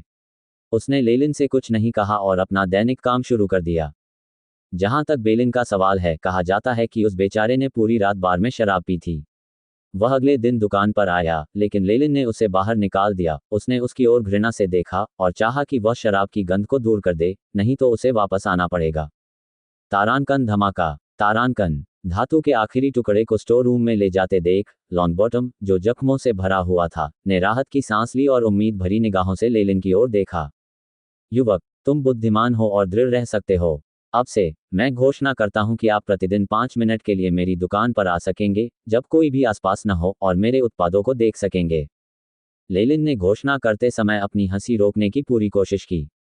लॉन्गबॉटम ने स्तब्ध होकर अपना सिर उठाया। क्या गलत? क्या तुमने सोचा था कि मैं तुम्हें अपना शिष्य बना लूंगा और शूरवीर बनने में तुम्हारी मदद करूंगा, और फिर तुम बाकियों से एक कदम आगे रहोगे, एक राजकुमारी से शादी करोगे और हमेशा खुशी से रहोगे?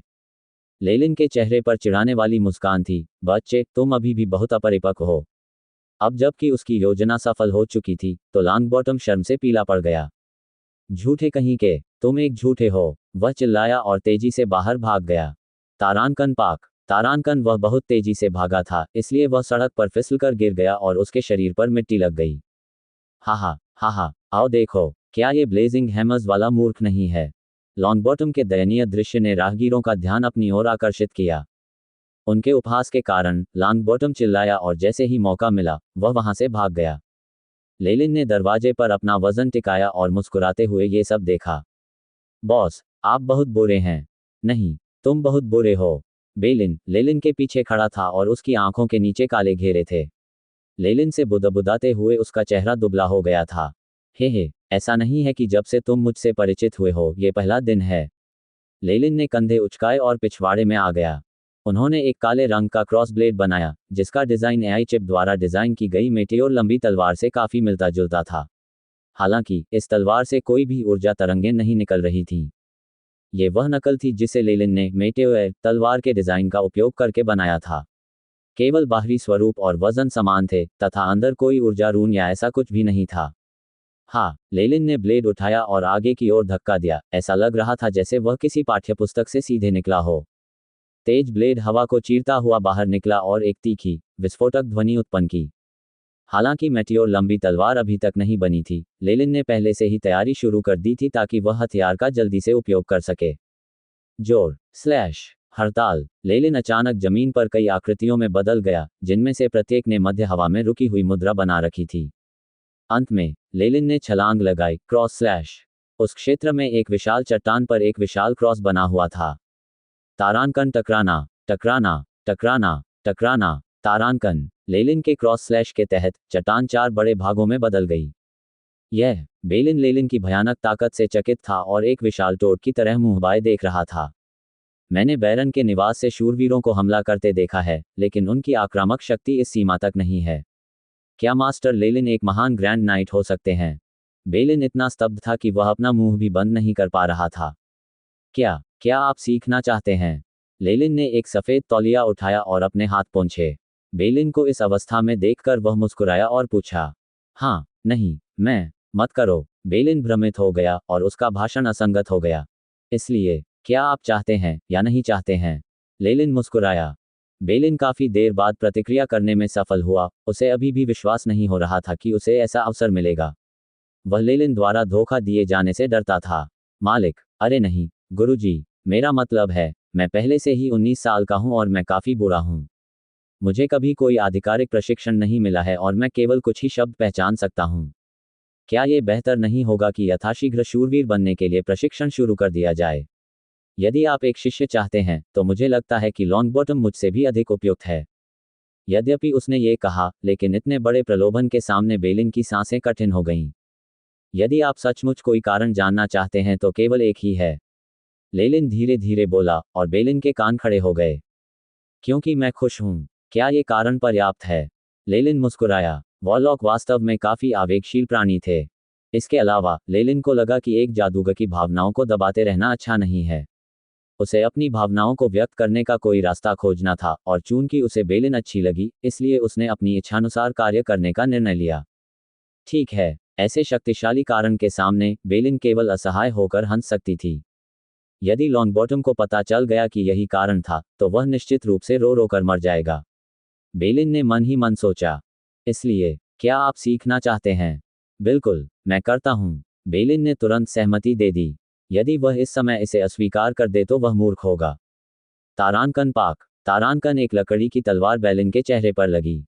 ये बेचारा आदमी गिर पड़ा और उसे वापस ऊपर चढ़ने में कठिनाई हो रही थी। आपका फुटवर्क बहुत धीमा है। आपको ये सुनिश्चित करना होगा कि आपके कदम और सांस एक साथ हों। समझा? लेलिन काले कपड़े पहने हुए बेलिन के सामने खड़ा था। उठो। समझ में नहीं आया, महाराज। बेलिन ने ठंडी सांस ली और किसी तरह उठने में सक्षम हुई। लेलिन अपनी ताकत को अच्छी तरह से नियंत्रित कर रहा था। उसने केवल इतनी ताकत का इस्तेमाल किया था कि बेलिन को दर्द हो, लेकिन आंतरिक चोट न पहुंचे। जब लेलिन ने पहली बार उसे प्रशिक्षित करने के लिए सहमति व्यक्त की थी, तो बेलिन ने लेलिन को गुरु कहने की योजना बनाई थी, लेकिन लेलिन स्वाभाविक रूप से एक शिष्य नहीं चाहता था और उसने बिना किसी दूसरे विचार के उसके विचार को अस्वीकार कर दिया था। 1 घंटे तक तलवार चलाने का अभ्यास करने के बाद वे श्वास विधि पर आए। शूरवीरों के लिए वे जो प्रशिक्षण ले रहे हैं वह उनकी जीवन ऊर्जा है, जिसे उनके जीवन सार के रूप में भी जाना जाता है।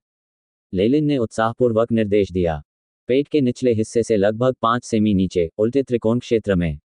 हम सोचते हैं कि यहीं पर हम आत्मा का विकास कर सकते हैं। शूरवीर बनने का प्रशिक्षण सांस की आवृत्ति में हेरफेर करके, शरीर के भीतर स्राव को समायोजित करके और इस प्रकार अधिक जीवन सार का उत्पादन करके होता है। लेलिन ने क्रॉस ब्लेड श्वास तकनीक के बारे में अपना ज्ञान, जिसे उसने पुनर्गठित किया था, बेलिन को देना शुरू किया। अब वह अत्यंत ज्ञानवान हो गया था तथा उसके मस्तिष्क में प्रचुर जानकारी संग्रहित हो गई थी। उन्हें अपने ब्रांडेड तलवारबाजों को तैयार करने का भी अनुभव था। उन्होंने बस अपने फॉलियर परिवार की क्रॉस ब्लेड श्वास तकनीक को अनुकूलित किया था और इसे काफी उन्नत किया था। लेलिन के आकलन के आधार पर श्वास तकनीक का उनका संस्करण संभवतः सर्वश्रेष्ठ माना जा सकता है, यहां तक कि ग्रैंड नाइट्स के बीच भी। बेलिन और लड़की, सांस बाहर छोड़ो में सांस केंद्र आवृत्ति पर ध्यान दें। बेलिन ने अपनी शर्ट उतार दी थी, जिससे उसकी कुछ मांसपेशियां दिखाई दे रही थी जो उसने इतने दिनों के प्रशिक्षण के बाद हासिल की थी। वह पालथी मारकर बैठ गया, आंखें बंद कर लीं और गहरी सांस ली। सांस लेते समय उसके शरीर की मांसपेशियां हिलने लगीं। नहीं, आपके पेट की मांसपेशियां गलत तरीके से चल रही हैं। अपनी भुजाओं के एक झटके से एक लकड़ी की तलवार ने बेरहमी से बेलिन के पेट के निचले हिस्से पर वार किया। बेलिन का चेहरा मुड़ गया और वहां की मांसपेशियां सिकुड़ गईं। तारांकन, हाँ, तारांकन। उसकी नाक से हवा की 2 सफेद धाराएं निकलीं। ये याद करो, यही तो एहसास है। लेलिन ने लकड़ी की तलवार से थपथपाया। हाँ, श्वास विधि का एक पूरा चक्र प्रशिक्षित करने के बाद बेलिन ने एक लंबी सांस छोड़ी। उसने जो सफेद गैस छोड़ी उसमें कुछ काली अशुद्धियां पाई जा सकती थीं। उन्होंने आंखें खोलीं। क्या तुम सुअर हो? इस सरल श्वास तकनीक की सतह को समझने में आपको 10 दिन लगे। लेलिन ने डांटा और बेलिन केवल अपना सिर रगड़ सकता था और हंस सकता था, लगातार माफी मांगता रहा। इतने दिनों के प्रशिक्षण के बाद वह अपने शरीर की मजबूती बढ़ती हुई महसूस कर सकता था। श्वास तकनीक की सहायता से वह अपने शरीर में कुछ गर्माहट महसूस कर सकता था। सत्ता प्राप्ति से प्राप्त मादक अनुभूति ने बेलिन को उसका आदी बना दिया। भले ही लेलिन अब उसे मारना चाहे, वह उसे किसी भी कीमत पर नहीं छोड़ेगा। जाना, 1000 बार तलवार घुमाई जाए और 5000 बार बैठ जाएं। लेलिन ने इशारा किया और बेलिन ने तुरंत उसका अनुपालन किया।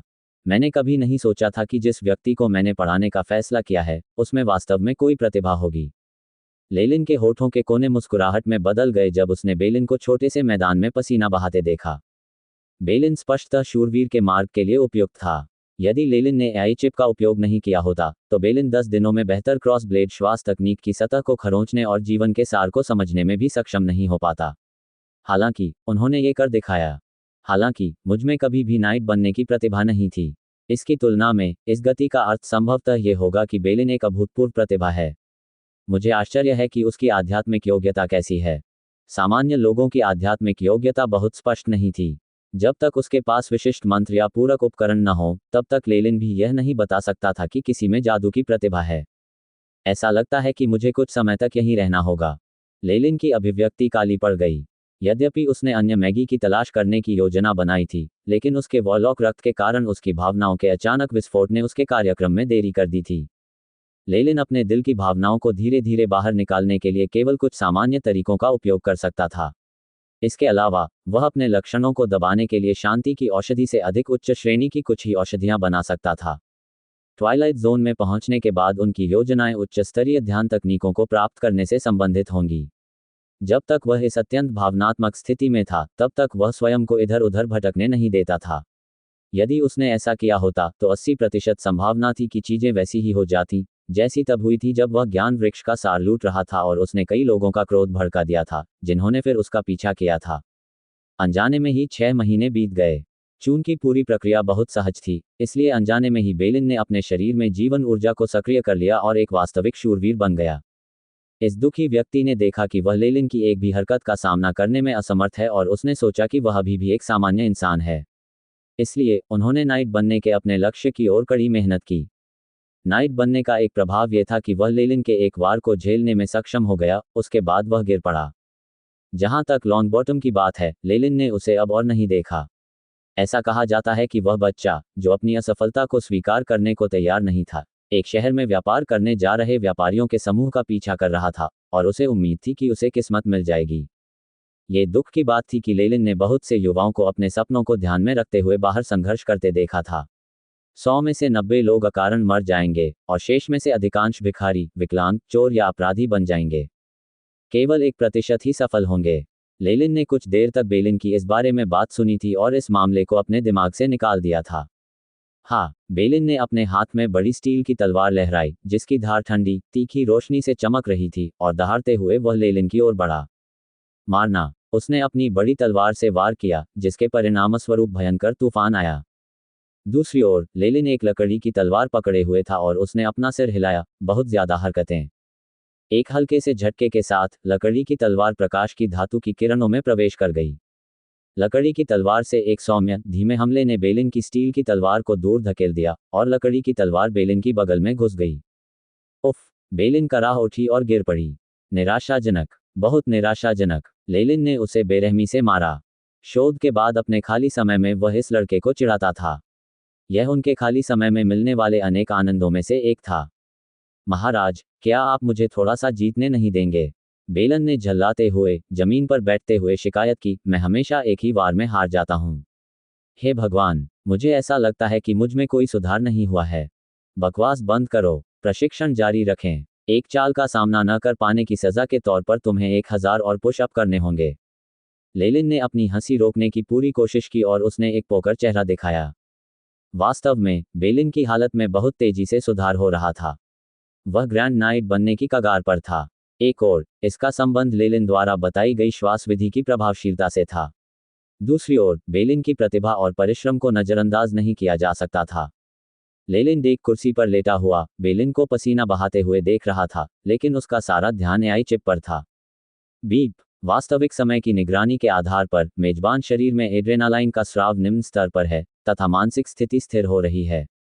अनुमान है कि 341 घंटों में यह सामान्य स्तर पर पहुंच जाएगा।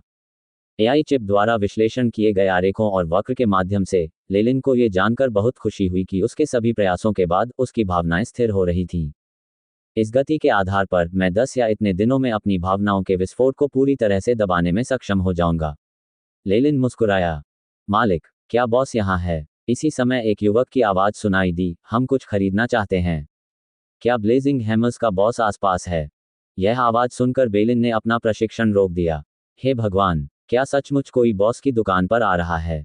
क्या सूर्य पश्चिम से उदय हुआ है? लेलिन के अपरंपरागत मूल्य निर्धारण के कारण दुकान में हथियारों की उत्कृष्ट गुणवत्ता के बावजूद हर साल केवल कुछ ही वस्तुएं बिक पाती थीं। तुम किस बारे में बात कर रहे हो? जाओ और ग्राहक का मनोरंजन करो। लेलिन की तलवार बेलिन के सिर पर लगी। इस समय बेलिन को याद आया कि उसकी असली पहचान हथियार की दुकान पर काम करने वाले एक कर्मचारी की थी। उसने तुरंत एक सफेद शर्ट पहनी और ग्राहक का स्वागत करने के लिए दौड़ पड़ा। लेलिन थोड़ा उत्सुक था और उसके पीछे पीछे बाहर चला गया। मेरी महिला, कृपया अंदर आइए। ऐसा लग रहा था कि बेलिन एक कुलीन लड़की पर फिदा था, जिसने परिष्कृत कपड़े पहने हुए थे और एक अंगूठी पहनी हुई थी जिस पर अजीब अजीब बातें लिखी हुई थीं। उन्होंने लेलिन की ओर आंखें घुमाकर संकेत दिया कि वे बहुत बड़ी बिक्री करने जा रहे हैं। इस कुलीन लड़की के पीछे चांदी जैसे बालों वाला एक बूढ़ा आदमी खड़ा था जो बटलर लग रहा था। इस आदमी के पीछे लोहे के कवच पहने 2 युवा गार्ड थे। जो चिल्ला रहा था वह स्पष्टतः एक गार्ड था। गार्ड के कंधे पर एक बड़ी शिखा थी जिस पर सूर्य की लताएं सजी हुई थीं। बीच में एक तलवार, ढाल और एक मुकुट था। लेलिन को राज्यचिन्ह के क्षेत्र में ज्ञान था और स्वाभाविक रूप से वह जानता था कि चाहे वे किसी भी समाज में हों, केवल प्रथम श्रेणी के कुलीन लोग ही अपने शिखा में मुकुट का उपयोग करने में सक्षम थे। दिलचस्प, एक कुलीन की बेटी, यहाँ तक कि उसकी सुरक्षा के लिए एक अनुचर और 2 शूरवीर भी हैं। लेलिन ने लोगों के इस समूह को दिलचस्पी से देखा। लड़की के पीछे खड़ा बटलर स्पष्ट रूप से स्तर 3 का अनुयायी था और उसके पास एक निम्न श्रेणी की जादुई कलाकृति भी थी, जैसा कि उससे निकलने वाली ऊर्जा तरंगों से अनुमान लगाया जा सकता है। उनके पीछे जो पहरेदार थे वे शूरवीरों की शक्ति वाले पहरेदार थे।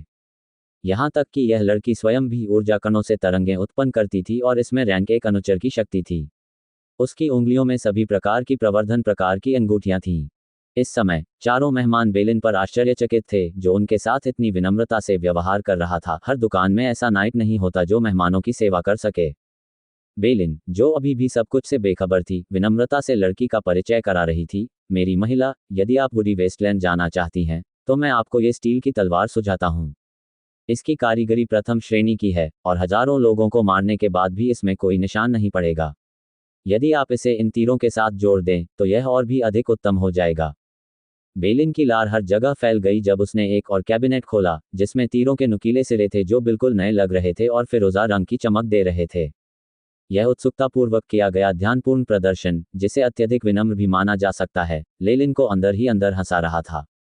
लड़की के पीछे खड़े 2 सैनिक मुड़े और अपने जैसे ही एक शूरवीर को देखकर थोड़ा शर्मिंदा हुए, जो उनकी प्रतिष्ठा को धूमिल कर रहा था।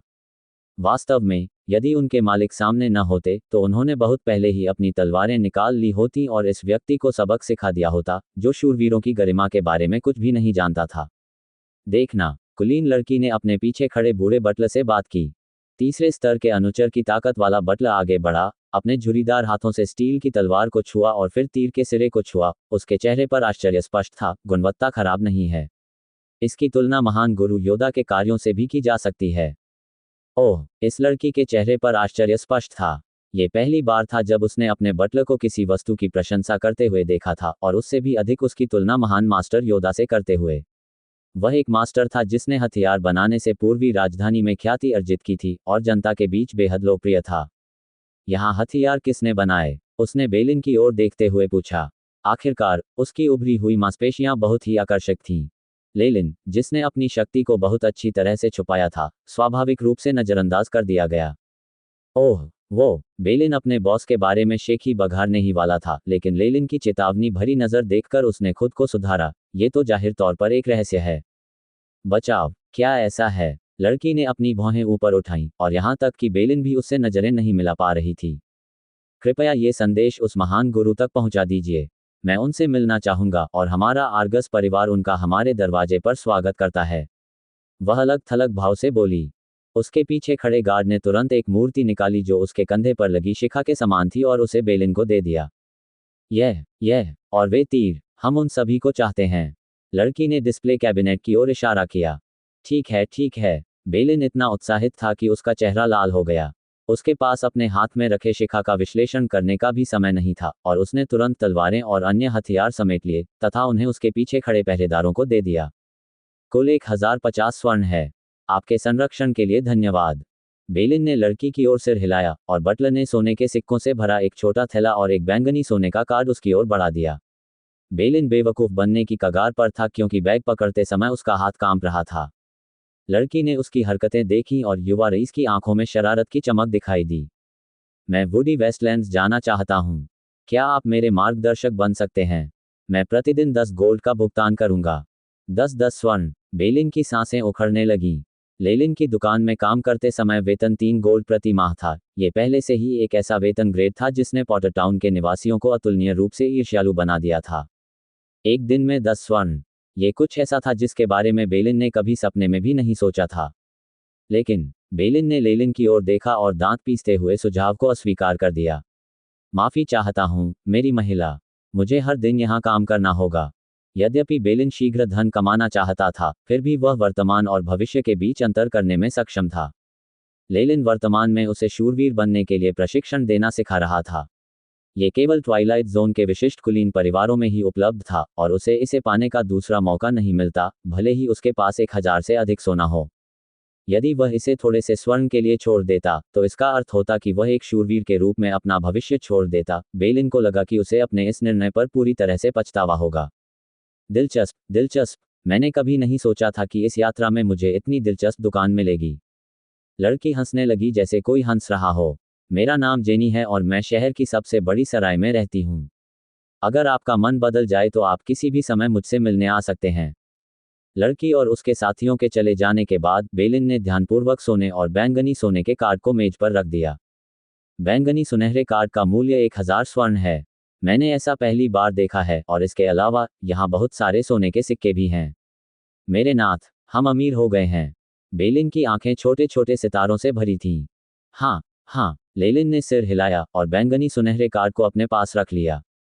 बाकी सोना कमीशन के रूप में तुम्हारा होगा। ओह बॉस, मुझे आपकी प्रशंसा करने दो। आप वास्तव में निष्पक्षता के स्वामी हैं, करुणा की प्रतिमूर्ति हैं। बेलिन तुरंत खुश होने लगी। वह हैरान होकर उस शिखा को हाथ में लेकर ऊपर नीचे फेंकने लगा। ये तो काफी परिचित लगता है। मुझे याद है कि मैंने ऑस्कर परिवार के बारे में पहले भी कहीं सुना था। अचानक वह चिल्लाया, लानत है। सनवाइन आर्गस, ये पूर्वी राजधानी में मार्क्विस परिवार है। मैंने अभी क्या त्याग दिया। हालांकि बेलिन ने आह भरी, लेकिन उसने इस मामले को आगे नहीं बढ़ाया। आखिरकार वे उसे नौकर के रूप में नहीं, बल्कि केवल मार्गदर्शक के रूप में रखने वाले थे। यहाँ लेलिन की शिक्षाओं को अस्वीकार करना बहुत ही मूर्खतापूर्ण निर्णय होगा। मार्क्विस की बेटी की यहाँ उपस्थिति ने स्पष्ट रूप से उसे पॉटर टाउन में चर्चा का विषय बना दिया। लेलिन को इस समूह के बारे में नवीनतम समाचार बेलिन से सुनने को मिला। मेरे नाथ, जाहिर है मिस जेनी अपनी माँ के लिए एक बहुत ही खास जन्मदिन का उपहार प्राप्त करने की तैयारी के लिए इस जगह आई थी। वह बंजर भूमि में इसकी तलाश करने की तैयारी कर रही है। वह कितनी पुत्रवधू जैसी बेटी है। हाँ, मुझे पता चला कि Miss Jenny dragon blood flower bird नामक एक विशेष पौधे की तलाश में है। ऐसा कहा जाता है कि यह महिलाओं को 10 वर्षों तक अपनी सुंदरता बनाए रखने में मदद करता है और इसे पूर्वी राजधानी में नीलामी में लगभग 1 लाख स्वर्ण पदक में बेचा भी जा सकता है। इसके लिए इनाम की पेशकश के बाद सभी साहसी, भाड़े के सैनिक और यहाँ तक कि शहर के निवासी भी इसे खोजने के लिए वुडी वेस्टलैंड्स में आना शुरू कर देते हैं और जल्दी से अमीर बनने का सपना देखते हैं। मेरे नाथ, मैंने अभी अभी मिस जेनी को बैरन के शूरवीरों के मार्गदर्शन में वुडी वेस्टलैंड्स में प्रवेश करते देखा। बेलिन गौरैया की तरह उत्साहित था, लेलिन के सामने चहचहा रहा था। लेलिन ने बस अपनी आंखें घुमाईं। क्या तुमने आज का अपना गृह कार्य पूरा कर लिया है? उस एक वाक्य के साथ बेलिन पूरी तरह से शांत हो गया और अपना सिर खुजलाने लगा। नहीं, लेकिन मैं जल्द ही यह काम पूरा कर लूंगा। ये कहकर बेलिन तेजी से प्रशिक्षण मैदान में पहुंचा और एक बड़ी तलवार लहराने लगा, जो लगभग एक व्यक्ति की ऊंचाई की थी। आपके मन में अभी भी प्रशिक्षण के बाहर दौड़ने के बारे में सोचने की इच्छा रहती है। ऐसा लगता है कि आप में बहुत अधिक ऊर्जा है। लेलिन ने मुस्कुराते हुए कहा, मैं आज आपके लिए किए जाने वाले कार्यों को कई गुना बढ़ा दूंगा। ओह नहीं, बेलिन की पीड़ा भरी चीखें सुनकर लेलिन को लगा कि उसका मूड बेहतर हो गया है। ओह, ड्रैगन रक्त पुष्पकली। लेलिन ने अपनी ठोड़ी को छुआ और प्राचीन खंडहरों से एआई चिप द्वारा दर्ज की गई कुछ जानकारी खोजी। ऐसा प्रतीत होता है कि उन्होंने प्राचीन पुस्तकों में इस प्रकार के बहुमूल्य पौधे के बारे में उल्लेख देखा था। ऐसा कहा जाता था कि यह बहुत कठोर वातावरण में रहता था और इसे एक उच्च ऊर्जा वाले प्राणी के साथ सह अस्तित्व की आवश्यकता थी तथा समय समय पर इसका रक्त भी ग्रहण करना था, अन्यथा यह मुरझा जाएगा। मुझे याद है कि ड्रैगन रक्तयुक्त पुष्पकली के साथ सह अस्तित्व रखने वाले उच्च ऊर्जा वाले प्राणी को बकरी सींग वाला पृथ्वी ड्रैगन कहा जाता है।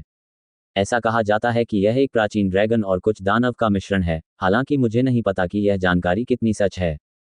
लेलिन ने गहराई से सोचा, इसके अलावा ड्रैगन ब्लडड फ्लावर बर्ड का सौंदर्यीकरण प्रभाव सिर्फ एक साइड इफेक्ट है। ड्रैगन ब्लडड फ्लावर बर्ड का मुख्य उपयोग विशिष्ट विषाक्त पदार्थों से लड़ना है। दिलचस्प, मैं तो बस पूर्वी राजधानी में प्रवेश करने का एक अच्छा कारण खोज रहा था। लेलिन ने बेलिन की ओर देखा जो अभी भी रो रहा था लेकिन प्रशिक्षण बंद करने की हिम्मत नहीं कर रहा था। उसकी आंखों में एक भयंकर रोशनी चमक रही थी। 3 दिन बाद घायलों से भरा एक छोटा समूह पॉटर टाउन लौटा और भयावह समाचार लेकर आया। मार्क्विस की बेटी के साथ टीम को बकरी सींग वाले पृथ्वी ड्रैगन का पीछा करते समय अप्रत्याशित खतरे का सामना करना पड़ा और वे कहीं फंस गए। यहां तक कि बैरन की नाइट टीम के कप्तान ने भी अपना बलिदान दे दिया था। ये टीम वापस लौटने और मदद मांगने के लिए अपनी जान जोखिम में डालकर आई थी। पूरा शहर आतंक में डूब गया।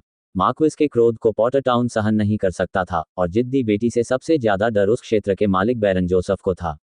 मेरे नाथ, मैंने सुना है कि बेलियन हवा के झोंके की तरह आंगन में भागी, जहां उसने देखा कि आलीशान कपड़े पहने एक मोटा आदमी लगातार अपने चेहरे पर पसीना पोंछने के लिए सुनहरे रंग के रुमाल का इस्तेमाल कर रहा था।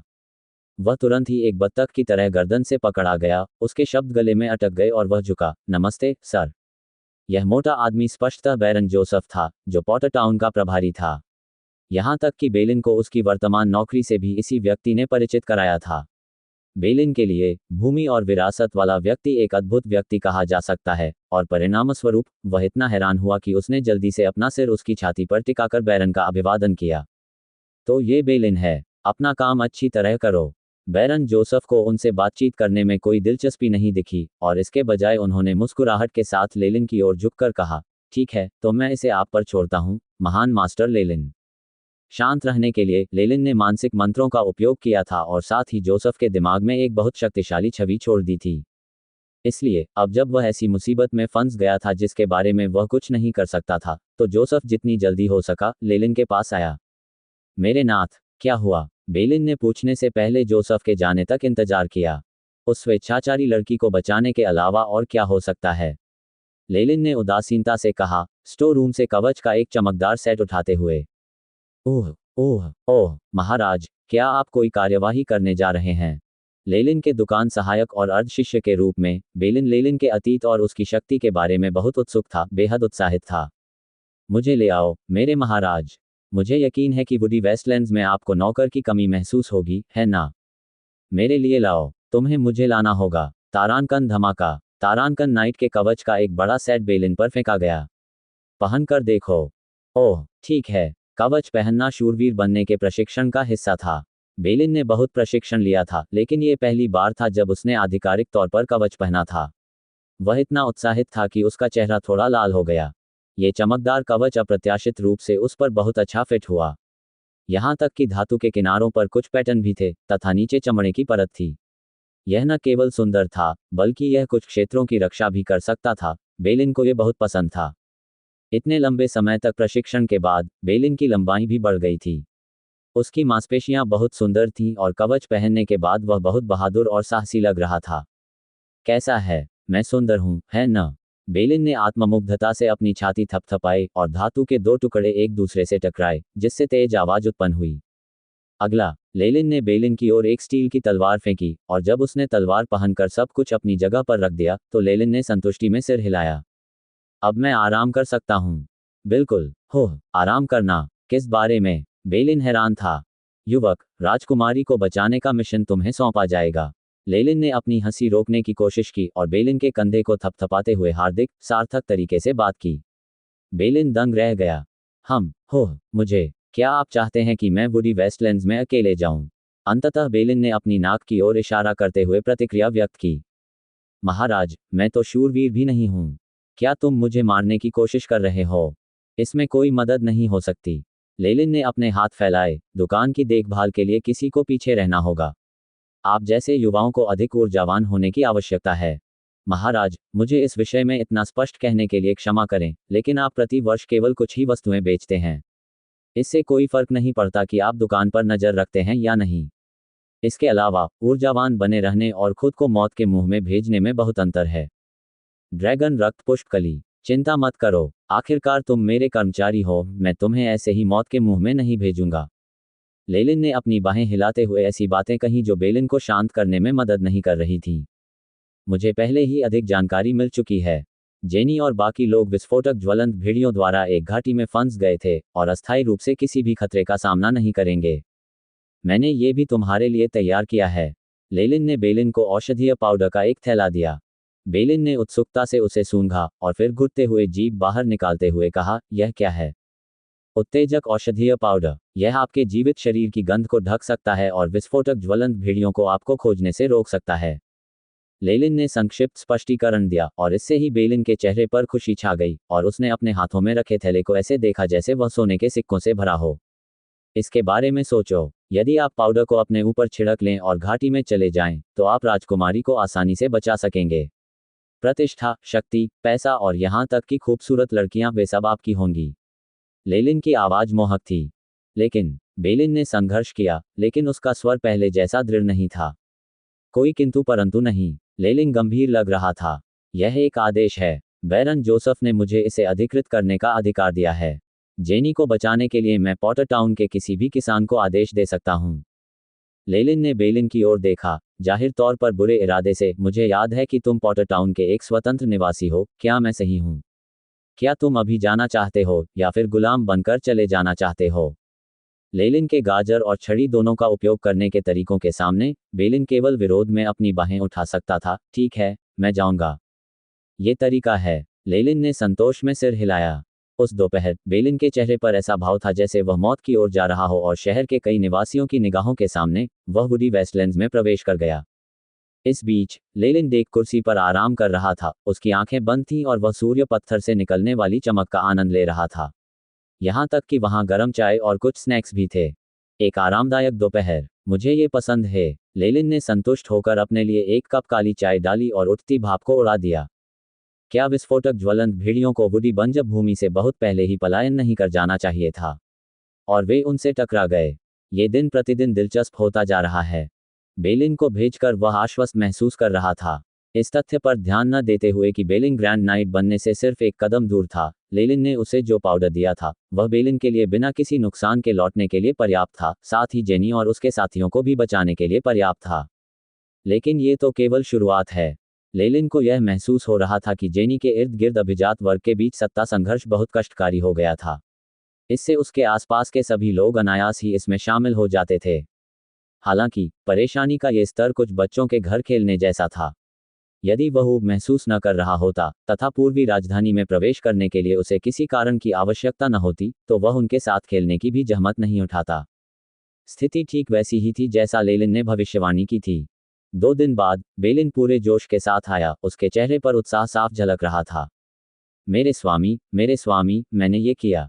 मैंने सुश्री जेनी और उसके साथियों को सफलतापूर्वक बचा लिया। हाँ, मैं एक हीरो हूँ। यदि तुम मेरे द्वारा दिए गए पाउडर से भी असफल हो गए तो तुम मूर्ख होगे। लेलिन ने अपनी आंखें घुमाईं और फिर प्रवेश द्वार की ओर देखा, क्या कोई ग्राहक हैं? इसके बाद जेनी, उसका बटलर और अन्य लोग दयनीय हालत में अंदर आए। वहां केवल एक ही गार्ड बचा था और उसका दाहिना हाथ स्लिंग में था। वह बता सकता था कि वे वुडी वेस्टलैंड्स में कठिन परिस्थिति में थे। हालांकि वे पहले खुद को साफ करने का मौका पाए बिना सीधे यहां आ गए थे। यद्यपि उसके चेहरे पर अभी भी कुछ धूल थी, जेनी का चेहरा अभी भी पूरी तरह से साफ था जब उसने लेलिन की ओर झुकते हुए कहा, मैंने बेलिन से सुना कि यह सब सर की बदौलत था कि वह मुझे बचाने में सक्षम थे। जेनी अपना आभार व्यक्त करने के लिए यहाँ है। सर का पाउडर अत्यंत चमत्कारी है और यहाँ तक कि जेम्स भी नहीं बता सका कि इसमें कौन कौन से घटक हैं। यह कोई खास बात नहीं है। यह मेरे संग्रह का हिस्सा है जब मैं अभी भी एक साहसी था। लेलिन ने आगे कोई स्पष्टीकरण देने से बचते हुए अपना हाथ ऊपर उठा लिया। वह इस महान लड़की के यहाँ आने के इरादे से पूरी तरह परिचित थे।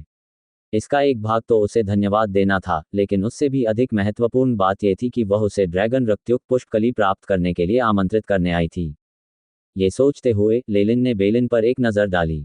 उसकी निगाहों के सामने युवक ने शर्मिंदा होकर अपना सिर झुका लिया। इस भोले भाले युवक ने जेनी और बाकी लोगों के बहकावे में आकर लेलिन को धोखा दिया और यह जानकारी लीक कर दी कि लेलिन एक शक्तिशाली साहसी व्यक्ति था। मिस्टर, जेनी की मुस्कुराहट जबरदस्ती थी और वह जमीन पर घुटनों के बल बैठकर दांत पीस रही थी। सर, मैं यहाँ ड्रैगन रक्त पुष्पकली के लिए हूँ। यह मेरी माँ के लिए नहीं, बल्कि मेरे पिता के लिए है। वह फिर कुलीन वर्ग के बीच सत्ता संघर्ष की अपेक्षित कहानी सामने आई। इसका सार ये था कि उसके 2 चाचा उसके पिता के मार्क्विस पद पर आसीन होना चाहते थे और उन्हें नुकसान पहुंचाने के लिए एक अजीब विष का इस्तेमाल किया था। अपने पिता को ठीक करने के लिए इस युवा लड़की के पास अपने बटलर और गार्ड को इलाज की तलाश में लाने के अलावा कोई विकल्प नहीं था। मिस्टर लेलिन, मेरे पिता एक दयालु और बुद्धिमान नेता हैं। यदि मार्क्विस की उपाधि और उससे संबंधित क्षेत्र मेरे किसी चाचा के हाथ में आ जाएं, तो उनके अधीन लोगों को निश्चित रूप से संकट का सामना करना पड़ेगा। कृपया उनकी मदद करें। जेनी ने एक शुद्ध, दयालु और निर्दोष पीड़िता का बहुत ही गहन और शानदार अभिनय प्रस्तुत करते हुए विनती की। बेलिन ने पहले ही अपनी मुट्ठी बंद कर ली थी और लेलिन अपना सिर हिलाता रहा। स्वाभाविक रूप से उन्हें उच्च वर्ग के बीच होने वाले संघर्षों के बारे में पता था। उस दायरे में बड़े होने के बाद सबसे मासूम बच्चा भी प्रभावित हो जाता था। इसके अलावा क्या इन सत्ता संघर्षों में कोई पूर्णतः सही या गलत हो सकता है? हालांकि सतह पर लेलिन के चेहरे पर एक धार्मिक भाव था। मैं दयालु और निष्पक्ष बूढ़े मास्टर मार्क्विस की प्रशंसा करता हूँ। मैं मदद करने के लिए कर्तव्यबद्ध हूँ। बेलिन, हाँ, बेलिन को अचानक ऐसा महसूस हुआ कि कुछ बुरा होने वाला है। यह एक अंतर्ज्ञान था जो उसने लेलिन द्वारा अनगिनत अवसरों पर धोखा दिए जाने के बाद विकसित किया था। जैसा कि अपेक्षित था, लेलिन ने आदेश दिया, मिस जेनी के साथ जाओ और वुडी वेस्टलैंड्स में फिर से प्रवेश करो जब तक कि तुम ड्रैगन ब्लडड फ्लावर बर्ड प्राप्त नहीं कर लेते। मैं जानता था, मुझे पता था ये होगा। बेलिन ने अपने दिल में दहाड़ लगाई, लेकिन लेलिन के चेहरे पर गंभीर भाव और दयनीय युवा लड़की को देखकर वह उसे अस्वीकार करने का साहस नहीं जुटा सका। ठीक है, तो जाहिर है बेलिन को मदद देने की बात जेनी और अन्य लोगों की योजना में नहीं थी।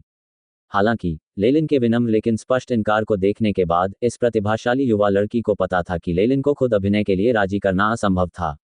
वह केवल अफसोस के साथ पीछे हट सकती थी। क्या आप बता सकते हैं कि क्या वह एक मैगस है? रास्ते में ये सुनिश्चित करने के बाद कि उनके आसपास कोई राहगीर तो नहीं है, जेनी ने ठंडे स्वर में थूक दिया। उसकी आवाज़ ठंडी थी और उसका चेहरा घमंडी था। कुछ मिनट पहले दिखाई देने वाली वह कमज़ोर और कोमल युवती कहाँ थी? मुझे यकीन नहीं है, मैं नहीं बता सकता। यदि कोई आधिकारिक लॉर्ड मैगस वास्तव में मेरे सामने खुद को छिपाना चाहता है, तो मैं निश्चित रूप से यह नहीं बता पाऊंगा। बटलर, जेम्स, जो लेवल 3 का अनुयायी था, हंसने लगा। नहीं बता पाना ही सबसे अच्छा सुराग होगा। एक सेवानिवृत्त, शक्तिशाली साहसी व्यक्ति जो 1 वर्ष में बेलिन को शूरवीर बनना सिखा सकता था, उसकी ताकत हमारी कल्पनाओं से कहीं अधिक होगी। जेनी चतुर थी, इतना खराब भी नहीं। मैंने इस मामले की जांच की और वह युवक, बेलिन, काफी भाग्यशाली है।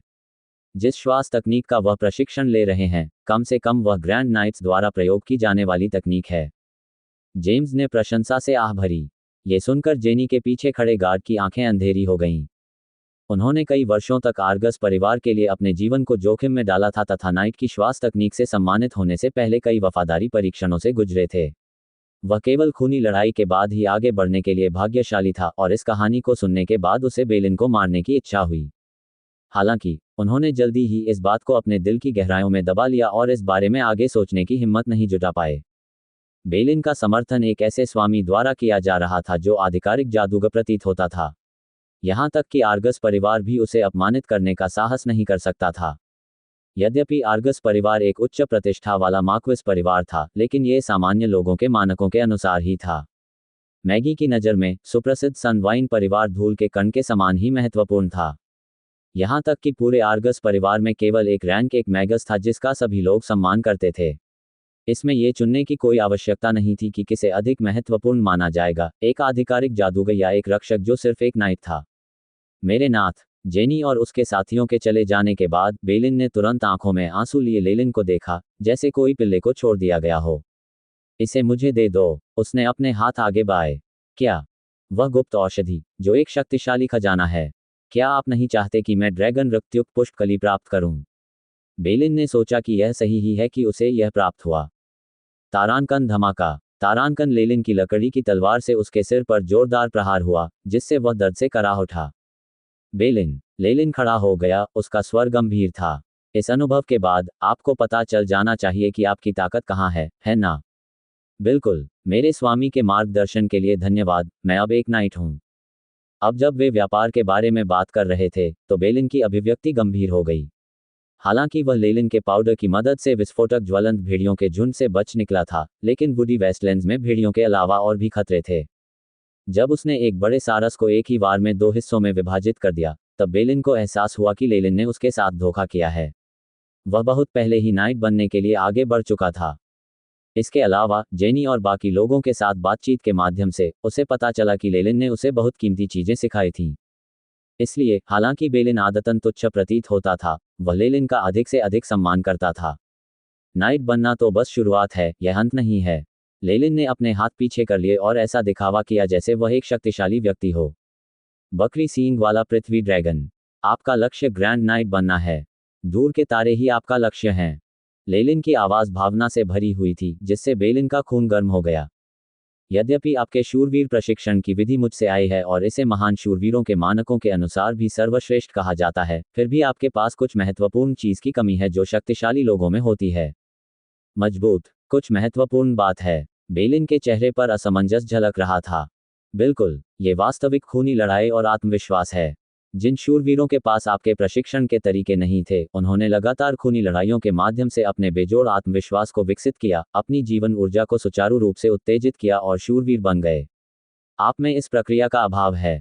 इसलिए आपको अपनी क्षमता को प्रोत्साहित करने के लिए और भी अधिक कठिन कार्य करने की आवश्यकता है। लेलिन के हाव भाव से ऐसा लग रहा था जैसे वह बेलिन को यह बताना चाह रहा हो कि यह सब उसके भले के लिए था। इसके बारे में क्या ख्याल है? क्या तुम देख सकते हो कि मैं तुम्हारे लिए क्या कर रहा हूं? हालांकि मुझे समझ नहीं आया, लेकिन यह अच्छा लगता है। बेलिन ने अपनी मुट्ठियां भींच लीं। मैं कड़ी मेहनत करूंगा, मेरे स्वामी। इसके बाद, ये छोटा मूर्ख, जिसे लेलिन ने धोखा दिया था, अगले दिन जाने के लिए सचमुच तैयारी करने लगा। उसे तैयारी के उन्माद में देखकर लेलिन ने अपना सिर हिलाया और एक सौम्य मुस्कान दी। युवा लोग सचमुच बहुत जल्दी चीजें भूल जाते हैं। वह इतनी आसानी से धोखा खा गया। हालांकि राजधानी में प्रवेश करने के लिए इस कुलीन महिला जेनी का उपयोग करने में लेलिन ने उनकी मदद करने में कोई आपत्ति नहीं की। आपकी तलवार। लेलिन ने बेलिन की स्टील की तलवार ले ली, जिसे वह पकड़े हुए था। अनेक बार ढलाई के बाद भी इसमें एक ठंडी चमक थी, लेकिन ब्लेड पर एक चींटी के आकार का टुकड़ा उभर आया था। इस तरह का निशान केवल एक शूरवीर द्वारा अपनी पूरी शक्ति का उपयोग करके किए गए अनगिनत प्रहारों से ही बनाया जा सकता है। ये स्पष्ट था कि बेलिन को वुडी वेस्टलैंड्स में विस्फोटक ज्वलंत भेड़ियों के अलावा और भी खतरों का सामना करना पड़ा था। क्या हुआ महाराज? बेलिन के चेहरे पर उसकी हैरानी झलक रही थी। ये तलवार बहुत पुरानी है और आपके अभियान के लिए उपयुक्त नहीं है। मैं तुम्हें एक नया दूंगा। उसके होठों का कोना मुस्कुराहट में ऊपर उठ गया। धन्यवाद, बहुत बहुत धन्यवाद, मेरे महाराज। बेलिन इतना उत्साहित था कि उसकी कृतज्ञता लगभग असंगत हो गई। इस युद्ध के बाद अंततः उन्हें पता चला कि एक शूरवीर को तैयार करना कितना कठिन था। एक ओर श्वास तकनीक की गोपनीयता थी, तो दूसरी ओर प्रशिक्षण और उपकरण प्राप्त करने में भारी खर्च था। विशेषज्ञों द्वारा तैयार किए गए उपकरणों का मूल्य 100 स्वर्ण से अधिक था। हालांकि कुछ बार अपने जीवन सार का विस्फोटक ढंग से उपयोग करने के बाद एक चिप प्रकट हुई। क्या सामान्य हथियार आसानी से टूटकर नष्ट नहीं हो जाते? शूरवीर युद्धों के माध्यम से विकसित होते थे और उन्हें आश्चर्य हुआ कि इस विकास के लिए कितने हथियारों का उपयोग किया गया होगा। बेलिन का मूल इरादा इस तलवार की मरम्मत करके इसका उपयोग जारी रखने का था। आखिरकार वह गरीबी में रहने का आदी था और संसाधनों की बर्बादी बर्दाश्त नहीं कर सकता था। हालांकि लेलिन ने उसे बस एक और दे दिया था। चिंता मत करो, मैं बिल सुश्री जेनी को भेज दूंगा। हालांकि लेलिन के अगले शब्दों ने बेलिन के आभारी हृदय को टुकड़े टुकड़े कर दिया। वह मार्क्विस की बेटी है और संभवतः उसके पास उनके परिवार की आवश्यकता से अधिक सोना है। इससे कोई फर्क नहीं पड़ता कि वे थोड़ा भुगतान करते हैं, है ना? लेलिन ने बेलिन की ओर एक नई तलवार फेंकी। अरे महाराज, क्या आप मुझे कुछ समय तक अपने कार्यों से प्रभावित होने का एहसास नहीं होने देंगे? बेलिन ने विलाप किया, यद्यपि तलवार पकड़ते समय उसके हाथ जरा भी असंतुष्ट नहीं थे। तारांकन झनकार। तारांकन। बेलिन ने तलवार को धीरे से सहलाया। ब्लेड के नीले किनारे पर विस्तृत जटिल पैटर्न थे और उसमें से ठंडी हवा निकल रही थी। इतने वर्षों तक यहाँ काम करने के बाद अपने अंतर्ज्ञान के आधार पर बेलिन बता सकता था कि ये दुकान में सबसे अच्छी स्टील तलवारों में से एक थी। उसने यह नहीं देखा कि उसके विलाप करने से पहले लेलिन की हथेली ने तलवार की धार को छुआ था और पीछे एक धुंधला लाल निशान छोड़ दिया था। ये छाप तलवार पर ही बनी थी और गायब हो गई थी, और बेलिन को इस पर बिल्कुल भी ध्यान नहीं गया था। अल्पविराम। जेनी की टीम ने पॉटर टाउन में आराम किया और खुद को पुनः संगठित किया तथा रवाना हो गई। यद्यपि पिछली बार उसका पीछा करने वाले अधिकांश साहसी और भाड़े के सैनिक या तो मर गए थे या घायल हो गए थे, फिर भी ऐसे लोगों की कमी नहीं थी जो इतने गरीब थे कि वे जोखिम उठाकर अमीर बनना चाहते थे। जेनी ने बस बड़ी मात्रा में सोना बांट दिया था और पर्याप्त लोगों को इकट्ठा कर लिया था। बेशक उनकी ताकत कुछ खास नहीं थी, उसके पास कोई विकल्प नहीं था। ट्वाइलाइट जोन में बकरी सींग वाला पृथ्वी ड्रैगन एक बहुत ही दुर्लभ रूप से देखा जाने वाला उच्च ऊर्जा वाला प्राणी था। हाल ही में लोगों को वुडी वेस्टलैंड में इसके निशान मिले थे। यदि वह इस अवसर को जाने देती तो उसे पता नहीं था कि उसे यह अवसर दोबारा कब मिलेगा। यदि जेनी प्रतीक्षा कर सकती थी तो मार्क्विस आर्गस, जिसे जहर से पीड़ा हो रही थी, इतना लंबा इंतजार नहीं कर सकता था। बेलिन, हम आप पर निर्भर हैं। समूह में एक और व्यक्ति था और वह था बेलिन, जो अपने नए कवच में था। उन्होंने रात भर इसकी मरम्मत की और अब वे किसी तरह इसका उपयोग जारी रखने में सक्षम थे।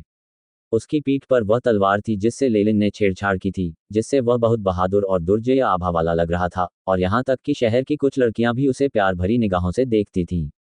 हालांकि अब जेनी के एक शब्द से ही बेलिन प्रसन्न हो गई।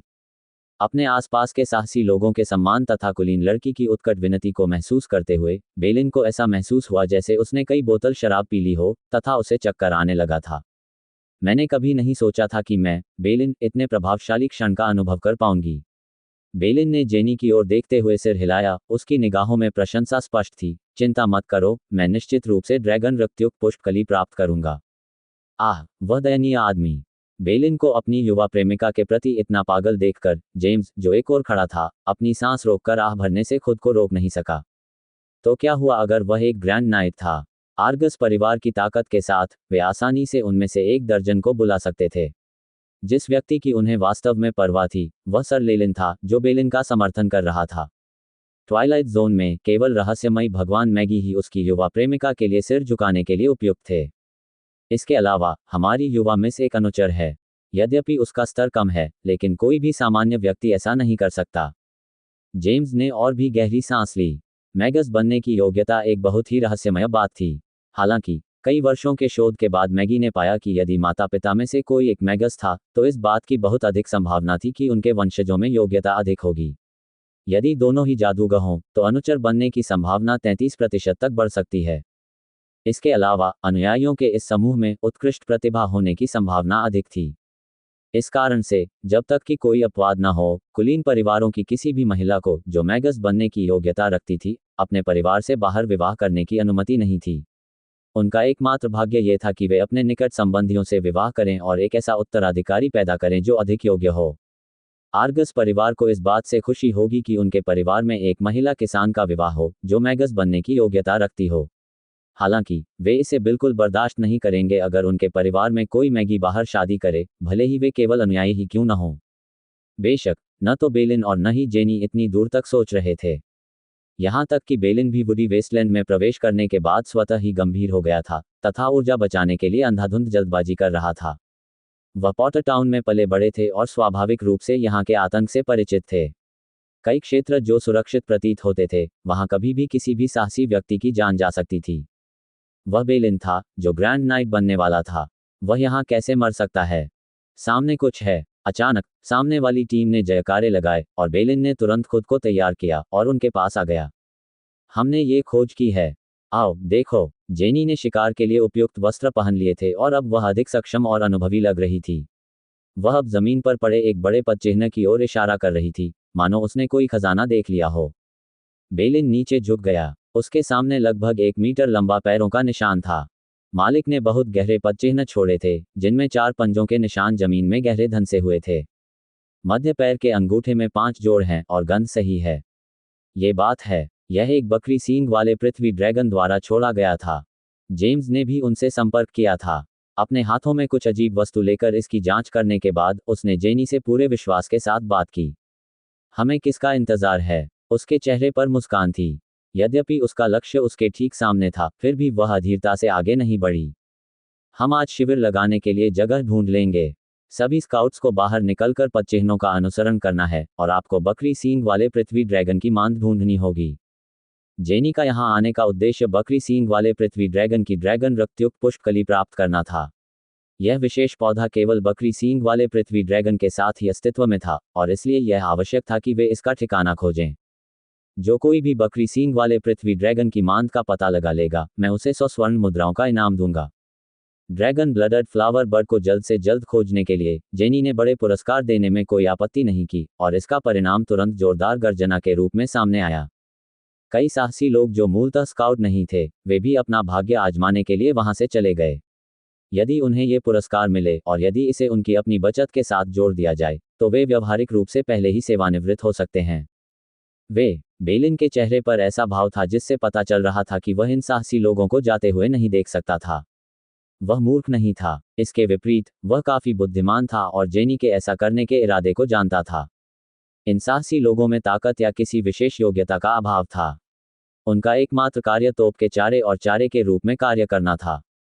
अब चूंकि वे उस क्षेत्र में प्रवेश कर चुके थे जहां बकरी सींग वाला पृथ्वी ड्रैगन सक्रिय था, इसलिए इन सभी साहसी लोगों के इधर उधर भागने से वे अपरिहार्य रूप से उसकी गतिविधियों को आकर्षित करेंगे।